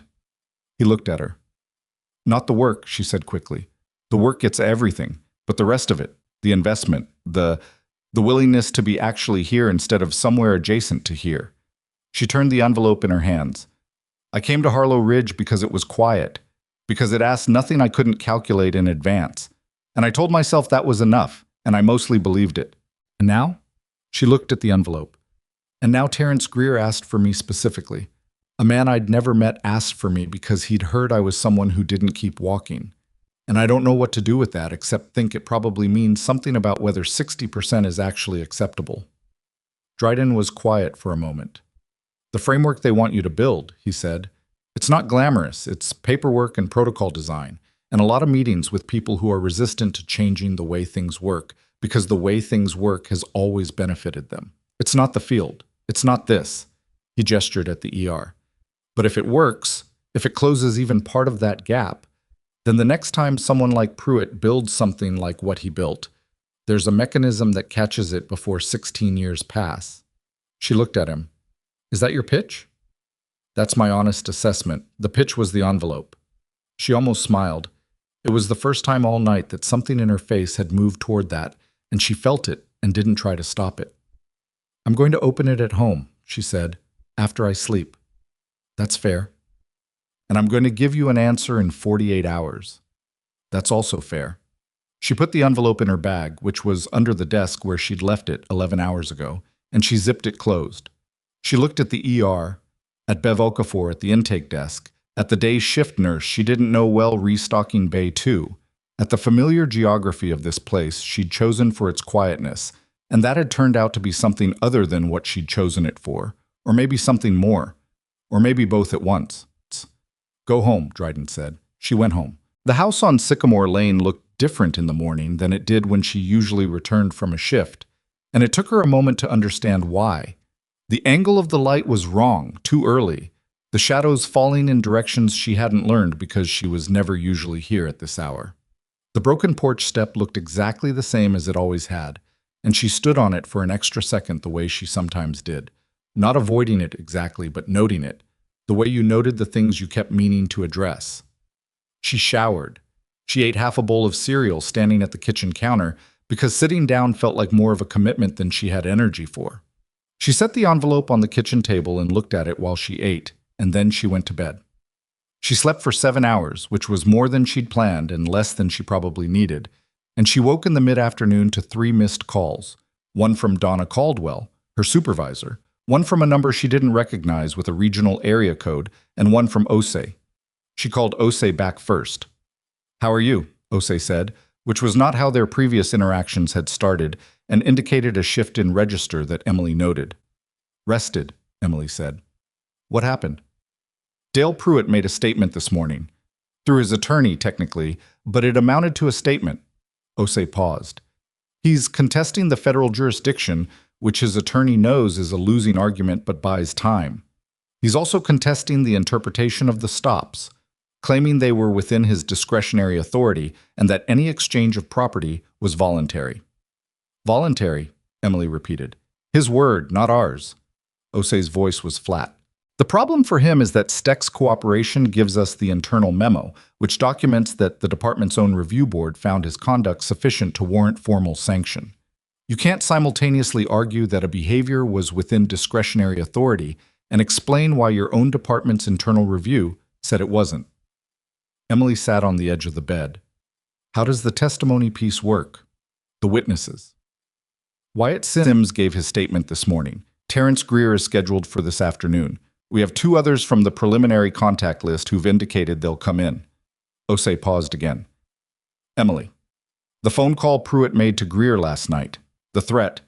That alone is enough to add witness tampering to the federal charges. That's a significant escalation. His attorney knows it. The voluntary property exchange argument gets a lot harder when you've also called the witness the night before and told him to stay quiet. Good, Emily said. The word came out plain and without the satisfaction she might have expected. It was the right outcome being documented correctly. That was what it was. There's going to be a press statement, Osei said, from our office and from the county. It'll name Pruitt, Fowler, Steck, and Crane. It goes out this afternoon. I wanted you to know before it did. Emily looked at the window. The afternoon light in the bedroom was the color of weak tea. Will my name be in it? Your involvement will be described. Not named. We generally don't name civilian witnesses in press statements unless they've consented. But the circumstances of your detention and the role it played in initiating the investigation will be part of the public record. Okay, Emily said. Does that bother you? She thought about it honestly. No, she said. I just wanted to know. After the call, she sat for a while with the phone in her lap. She thought about the press statement going out that afternoon. The moment when the thing that had happened in the dark of a parking lot and a sheriff's department and a hospital corridor would enter the public record and become a story. People read about over their lunch. She thought about Pruitt reading it from whatever room he was currently in. The particular experience of having your version of events replaced by the documented version while you watched. She hoped he read it carefully. She got up and went to the kitchen and opened the envelope. It was a letter on federal letterhead, 4 pages, specific and direct in the way that serious institutional correspondence was when the people writing it wanted to be understood clearly. She read it twice. She made coffee while she read the second time, not because she needed the coffee particularly, but because holding something warm while reading something that required attention was a habit she'd had for years. The framework they were describing was real. It wasn't theoretical or aspirational. It had a budget, a timeline, a reporting structure, a list of 12 jurisdictions already identified as priority targets based on patterns similar to what had existed in Caldwell County. It had a partner organization at the federal level and a liaison structure at the state level. What it didn't have was someone who understood both sides of the divide it was trying to bridge, the civilian healthcare context and the institutional response capacity that made fast intervention possible. They were not wrong that she was that person. She knew it reading the letter the same way she'd known, standing in the ambulance bay corridor watching Steck's hand come out of his pocket, that what he was holding was a phone. Assessment wasn't arrogance, it was just accurate reading of available information. She set the letter on the table and drank the coffee and looked out the kitchen window at Sycamore Lane in the November afternoon, at the oak tree across the street that had lost most of its leaves, at the neighbor's car in the driveway, at the absolutely ordinary neighborhood she had chosen because it asked nothing dramatic of her. She thought about what she'd told Dryden, 60%.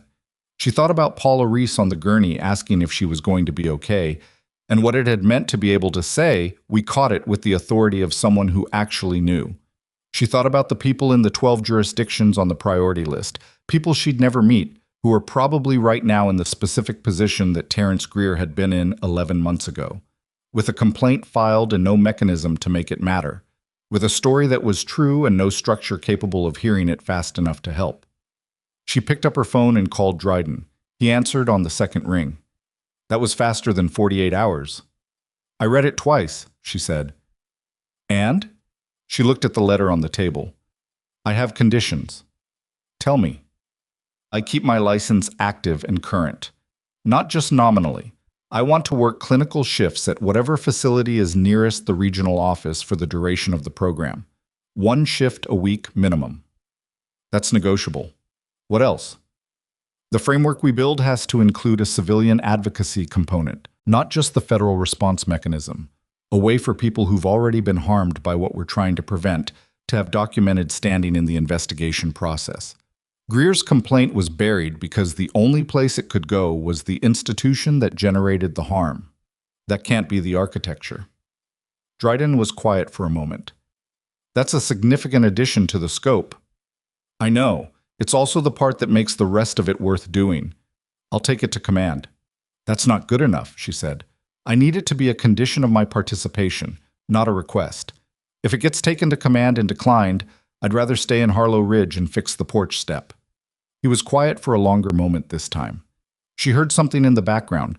Another voice, movement, the sounds of an office running at full capacity. Give me 2 hours, he said. I'll be here. He called back in 90 minutes. They agreed, he said. Civilian advocacy component is in the framework. They want you to design that piece specifically.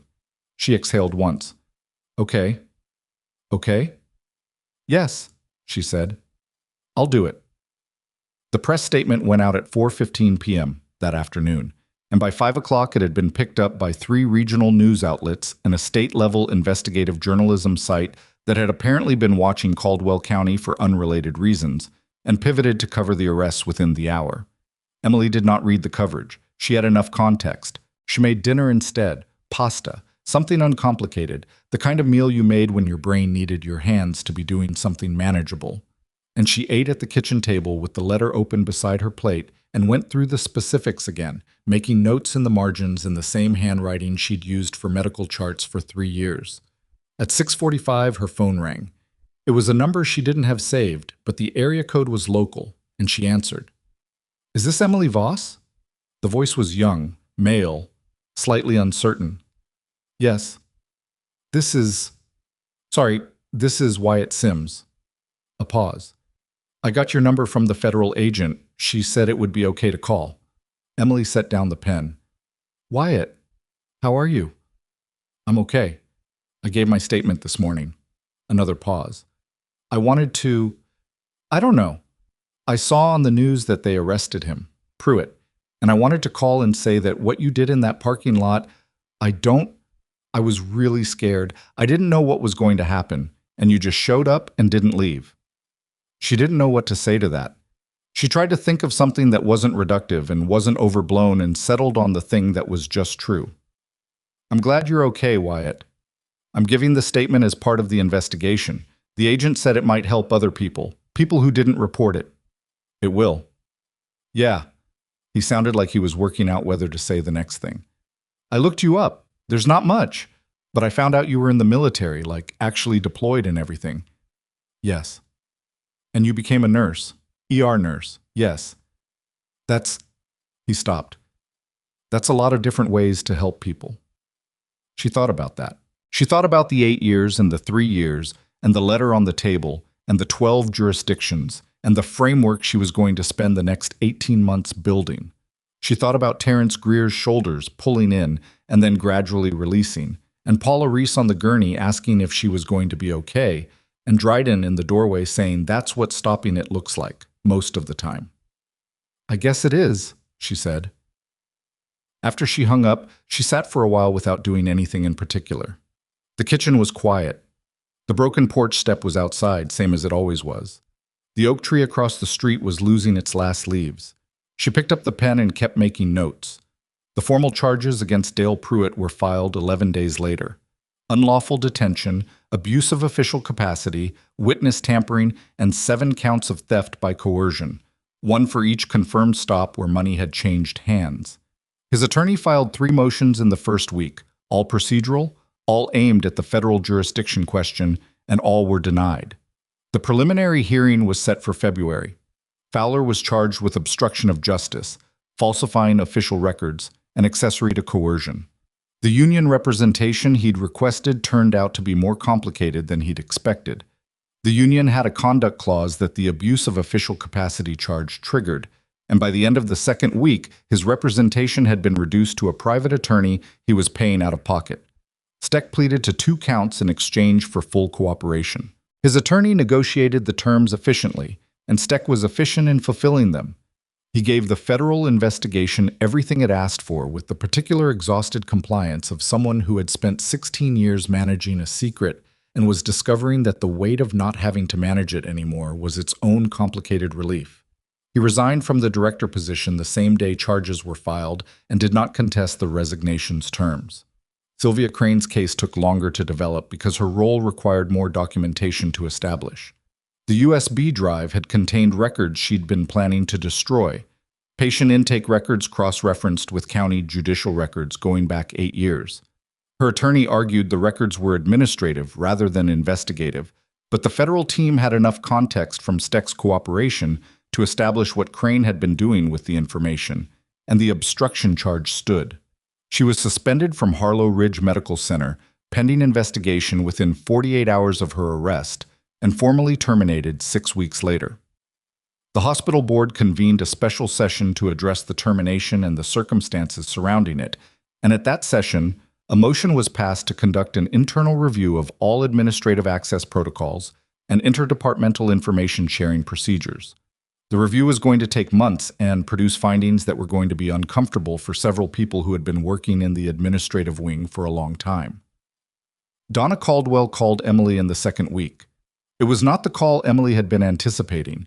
It was not difficult or HR-weighted or loaded with institutional anxiety. Donna sounded like herself, which was to say, direct and slightly flustered and genuinely uncertain about the right tone for a conversation she'd never had before.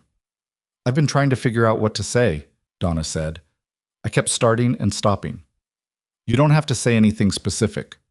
"I know, but I want to." A pause. "I called you shy to people when they asked about you. I want you to know I know that was wrong, not just inaccurate, wrong. There's a difference, and I was aware of it, and I used the easy word anyway." Emily thought about that. "I didn't make it easy to know me." "You shouldn't have had to make it easy," Donna said. "You showed up and did the work. That should have been enough for me to defend you better than I did." "When did you not defend me?" Donna was quiet for a moment.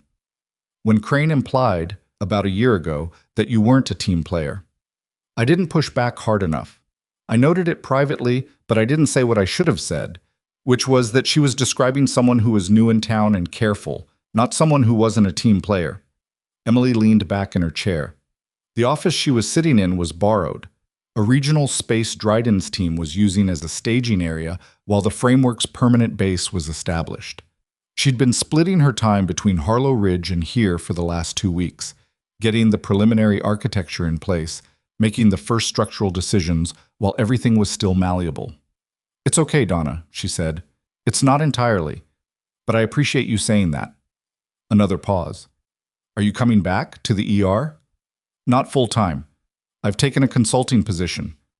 She'd been deliberately vague about the specifics in the conversations she'd had with Harlow Ridge staff, not because she was concealing anything, but because the framework wasn't yet public, and the formal announcement would come through the appropriate channels when it was ready. "But I'm keeping my shifts. 1 a week, at least." "Here?" "Yes, if the department will have me." Donna made a sound that wasn't quite a laugh, but was in the neighborhood of one. "Emily, you saved a woman's splenic lac while you'd been awake for over 20 hours after being illegally detained. I think the department will find room for you." The formal public recognition came in the 4th week, which was faster than Emily had expected and slower than some people thought it should have been, and the timing felt about right to her. Enough distance from the immediate events that it wasn't theatrical, close enough that the documentation was still active, and the context was still understood. It happened at a press conference held at the county courthouse, which was not where Emily would have chosen, but wasn't her decision to make. Osei stood at the podium and gave a statement about the investigation's findings and the charges that had been filed, precise and factual in the way Emily had come to recognize as Osei's mode. A representative from regional command was present. The county commissioner, not the one who'd been under investigation, the other one, said the things a county commissioner said on these occasions. Emily stood to the side and did not speak at the press conference, because she had been asked if she wanted to and had said no. And the people doing the asking had accepted that without argument, which she appreciated. What she did was give a written statement that was read into the record. She had written it herself, 3 times, the first 2 versions failing for different reasons. The first 2 formal, the second trying too hard to be the opposite. The third version was the one she gave them, and she knew it was right because it said the things she actually thought rather than the things she thought she was supposed to say. The statement said in part, "I did not stop in that parking lot because I knew what would follow. I stopped because a young man needed someone to stop, and I was there, and the decision not to stop would have required a specific act of willfulness that I wasn't capable of. I don't think that makes me exceptional. I think it makes me a person who hasn't managed to fully learn how to look away, which is sometimes inconvenient and occasionally useful. What I hope the events of that night established, not about me, but about the structure that responded to them, is that there exists a mechanism by which the truth can move faster than the people trying to bury it. That mechanism needs to be better. That's what I'm working on. That's what I intend to keep working on." The statement was quoted in full in 2 of the regional outlets and in part in the others. The investigative journalism site ran it under the headline, "The Nurse Who Didn't Keep Walking." She read that one. Terrence Greer was at the press conference. She saw him across the courthouse steps afterwards, standing with a woman who had to be his wife, and a small girl in a winter coat who was holding his hand and looking at the assembled people with the solemn attention of a child at an event she didn't fully understand but knew was important. Emily made her way over. Greer saw her coming, and his expression did something that she filed quietly away. Not the relief from the hospital bay, something past that. Something that had the quality of a person who had been carrying a weight and had set it down and was still slightly surprised to find their hands empty. "Ms. Voss," he said. "Emily," she said, "please." His wife, whose name turned out to be Carla, shook her hand with the firmness of someone who had been managing the anxiety of the last several weeks with effort and was glad to have something concrete to direct her attention toward. The small girl, whose name was Mia, looked up at Emily's face and then at her scrubs. She was in uniform, she'd come from a shift, and said, with the directness of children, "Are you a doctor?" "A nurse," Emily said. Mia considered this. "My dad says you helped him." "We helped each other," Emily said, which was the truest thing she could say, and also the simplest. Mia seemed satisfied with that. She turned back to watching the courthouse steps. Greer looked at Emily. "The restitution piece," he said. "The agent told me there's a process. Yes, it'll take time, but it's in the mandate. It's not optional, and it's not discretionary. Your complaint is part of the documented record now." She paused. "All of them are. The people who didn't report it, the ones who just handed over what they had and went home. The investigation has their names now, and the process is going to attempt to reach them." He nodded slowly. He looked at the courthouse, at the steps where the press conference had been held, at the building that housed the system that had failed him, and then, with significant outside intervention, had been forced to acknowledge that it had. "It shouldn't have taken this long," he said. "No," Emily said. "It shouldn't have." She didn't dress that up. It was true, and he knew it was true, and he deserved the acknowledgement of it, without the cushion of institutional language softening its edges. The gap was real. The harm was real. The restitution, when it came, would be real too, but it would exist alongside the reality that $340 taken from a man 2 years before his daughter's birthday was a fact that restitution made whole on paper and not in any other way. He extended his hand. She shook it. Carla said, "Thank you." And it was the kind of thank you that didn't have more words after it because it didn't need them. Emily drove back to Harlow Ridge after the press conference. She drove the familiar route on Route 9, past the Fuel and Go where the whole thing had started, which looked exactly as it always had. Fluorescents, pump islands, the beer and wine sign in the window.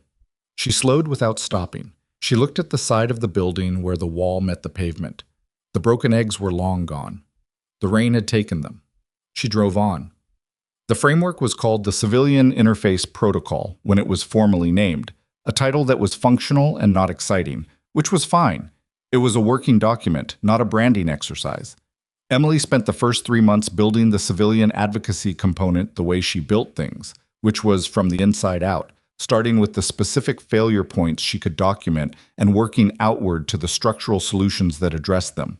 She talked to people who'd filed complaints that were buried. She talked to people who hadn't filed complaints at all, who'd absorbed what happened to them and gone back to their lives because the alternative had seemed worse. She talked to healthcare workers in 3 different jurisdictions who'd seen things they hadn't known how to report, whose instincts had told them something was wrong, and whose institutional context had offered no mechanism for acting on those instincts. She listened more than she spoke, which was not a skill that had come naturally and was not one that had ever stopped requiring effort. Dryden checked in weekly, by phone mostly, occasionally in person. He was not her supervisor in any formal sense. Her reporting structure ran through the Federal Framework's Civilian Liaison Office. But he was the person who'd known her long enough to ask the questions that got past the professional surface. "You look different," he said, 4 months in, sitting across from her in the borrowed office that had by then accumulated the specific disorder of a space being actively used, stacked folders, a whiteboard with 3 separate color-coded threads, 2 coffee cups she'd meant to return to the break room. "Different how?" she said. He thought about it. "Like you're using the same amount of energy you always were, but less of it on keeping things at a distance." She looked at the whiteboard. It was probably the most accurate thing anyone had said to her in a while. "The 60% thing," she said. "You mentioned that once. I've been thinking about it." "So have I." She turned her coffee cup in her hands. "I think I was wrong about the math. I thought 60% was what I was giving to the work, and that the other 40 was some kind of reserve I was holding for, I don't know, self-protection, distance. But I think what was actually happening was that I was spending 40% of my energy on the maintenance of the distance itself. And that's not a reserve. That's a cost." Dryden was quiet for a moment. "What are you spending it on now?" She looked at the whiteboard, at the names of the 12 jurisdictions, at the advocate component she was building that was going to give the next Terrence Greer somewhere to go that wasn't controlled by the people who'd harmed him. "This," she said. Dale Pruitt's trial was set for the following spring. He pleaded not guilty to all counts, which his attorney advised, and which the evidence made an increasingly difficult position to sustain. The preliminary proceedings went the way preliminary proceedings went, slowly, with paperwork and motions and continuances that were frustrating to witness and necessary to the process. Emily was subpoenaed as a witness. She testified in April in a courtroom in the county courthouse that she'd been in the vicinity of on the night everything started and had never actually entered. She sat in the witness chair and answered the questions she was asked, directly and specifically, and she looked at Pruitt when she spoke about the parking lot because there was no reason not to, and he did not look at her, which was its own kind of answer. The jury deliberated for 2 days. The verdict was guilty on 6 of 7 counts. The one count the jury couldn't unanimously reach was resolved in a subsequent proceeding. Pruitt was sentenced to 4 years and stripped of his badge and pension. Fowler received 18 months and the same. Steck, having cooperated fully, received a suspended sentence and community service, which was the deal he'd been promised, and which Emily thought about occasionally without reaching a conclusion about whether it was right. Crane received 2 years, of which she served 14 months. The county commissioner and the magistrate were not charged. The investigation could not establish knowing participation rather than deliberate ignorance, which was a real legal distinction even when it felt insufficient. That was the part that sat the hardest. The people who'd looked away weren't the same as the people who'd acted, but looking away for long enough produced the same outcome, and the law handled those categories differently. Emily thought about that distinction a lot. She built it into the framework, not as a criminal category, but as a procedural one, a way of flagging institutional inaction that created documented accountability without requiring criminal culpability. It wasn't perfect. Nothing in the framework was perfect, and she'd stopped expecting perfect somewhere around month 2 when she'd had to choose between a structure that addressed 60% of the failure points and was implementable, and a structure that addressed 80% and wasn't. You worked with what the situation allowed. You built the best record you could. You pushed until the pushing produced something, and then you documented what it produced, and then you went back and found the next gap.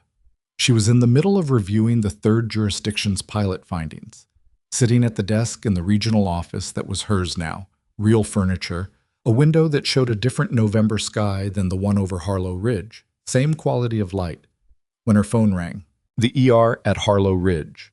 The number she still had saved because she still drove over for her Thursday shifts still badged through the automatic doors, still triaged and treated and talked to frighten people with the respect of accurate information. It was Bev Okafor. Paula Reese is here, Bev said. The splenic lac from November. She came back for her one-year follow-up, and she asked if you were working today. Emily looked at the jurisdiction reports on her desk. I'm not scheduled until Thursday. I know. I told her that. She said she'd wait, but that seemed excessive, so I thought I'd call. Emily thought about Paula Reese asking if she was going to be okay. She thought about what it had meant to say we caught it. She thought about the year since, the arrests and the trials, and the framework and the 12 jurisdictions, and the 430 pages of protocol documentation currently in review, and about the way all of it led back eventually to the same basic thing. Someone needed someone not to keep walking. Tell her I'll be there in 40 minutes, she said. She closed the jurisdiction file, capped the pen, picked up her bag. She drove Route 9 back to Harlow Ridge in the November light, past the Fuel and Go, past the intersection where Paula Reese's car had been hit, past the county building that now had new oversight mechanisms and a different sergeant and a case review process that went somewhere other than the brother-in-law's desk. The town looked the same as it always had. The hand-painted sign on the diner, the oak tree on Sycamore Lane, the broken porch step she had in fact finally fixed in August, not because she'd stopped meaning to and started doing, though that was part of it, but because it had occurred to her one morning that maintaining something that needed maintaining was not a small thing. It was in its own way the same decision as every other decision she'd made. The choice to be present rather than merely adjacent, to invest rather than observe, to do the thing in front of you rather than the future version of it you'd get around to eventually. She pulled into the Harlow Ridge Medical Center parking lot and sat for a moment in the car. She was not a symbol. She was not a story. She was a nurse and a veteran and a person who had spent years building distance and more years learning that the distance was costing her things. She hadn't noticed losing, and who had walked into a parking lot on a Tuesday night in November because she heard someone being hurt and couldn't manage to be the kind of person who kept walking. She did not think of herself as remarkable. She thought of herself as someone who had not yet learned how to look away, and who had come to believe that was less a trait than a practice, something you either did or didn't do, in the specific moment when doing or not doing was the whole thing. She got out of the car. She badged through the automatic doors. Bev looked up from the intake desk with the expression Emily had learned over 3 years, the one that was professional and dry and contained underneath it, a warmth that Bev extended to approximately 6 people and expressed almost entirely through competent action. Bay 3, Bev said. She's been asking about the whole story. What did you tell her? I told her you'd tell her yourself. Emily walked down the corridor. She pushed back the curtain of Bay 3. Paula Reese was sitting on the exam table, no longer the gray-faced woman on a gurney, but someone who'd had a year, someone who'd come through a thing, and was sitting in the room where it had begun with the particular expression of people who returned to places where they'd been afraid and found they could tolerate the returning. Paula looked up and smiled, tired, genuine, slightly imperfect. I heard you've been busy, she said. Emily sat down on the stool. Little bit. The news stuff, the arrests. Paula glanced at her hands. I don't totally understand all of it, but someone told me you started it, that night when you were here with me. I was already in the middle of it when I was here with you, Emily said. The starting was earlier. But you stayed. Yes. Paula was quiet for a moment. Why did you come back today? You weren't working. Emily thought about how to answer that honestly and simply. She thought about the year and what it had taken and what it had given, and about the gap between what was possible and what was just. That she was spending her working life trying to narrow, one jurisdiction at a time, one protocol, one documented failure point. She thought about Mia Greer's hand in her father's, and the oak tree on Sycamore Lane, and the broken porch step that wasn't broken anymore. Because you asked, she said, and I was someone who could come. That was the whole of it, and it was enough. Strength does not always announce itself. It does not always carry a rank or wear something that signals its own significance. Sometimes it is the woman who stops when everyone else keeps walking. Sometimes it is the man who keeps the text for 11 months, because some part of him believes that evidence, someday, in the right hands, might matter. Sometimes it is the choice made in the middle of a long night, not because the outcome is certain, but because the alternative is to become the kind of person who could have and didn't. What happened in Caldwell County did not happen because of one decision or one person or one night. It happened because enough small decisions accumulated until they outweighed the structure built to suppress them. That is not a story about power. It is a story about what happens to power when people stop pretending they don't see it. Emily Voss did not stop pretending. She never quite learned how. She is still working on it. That, in the end, is the point.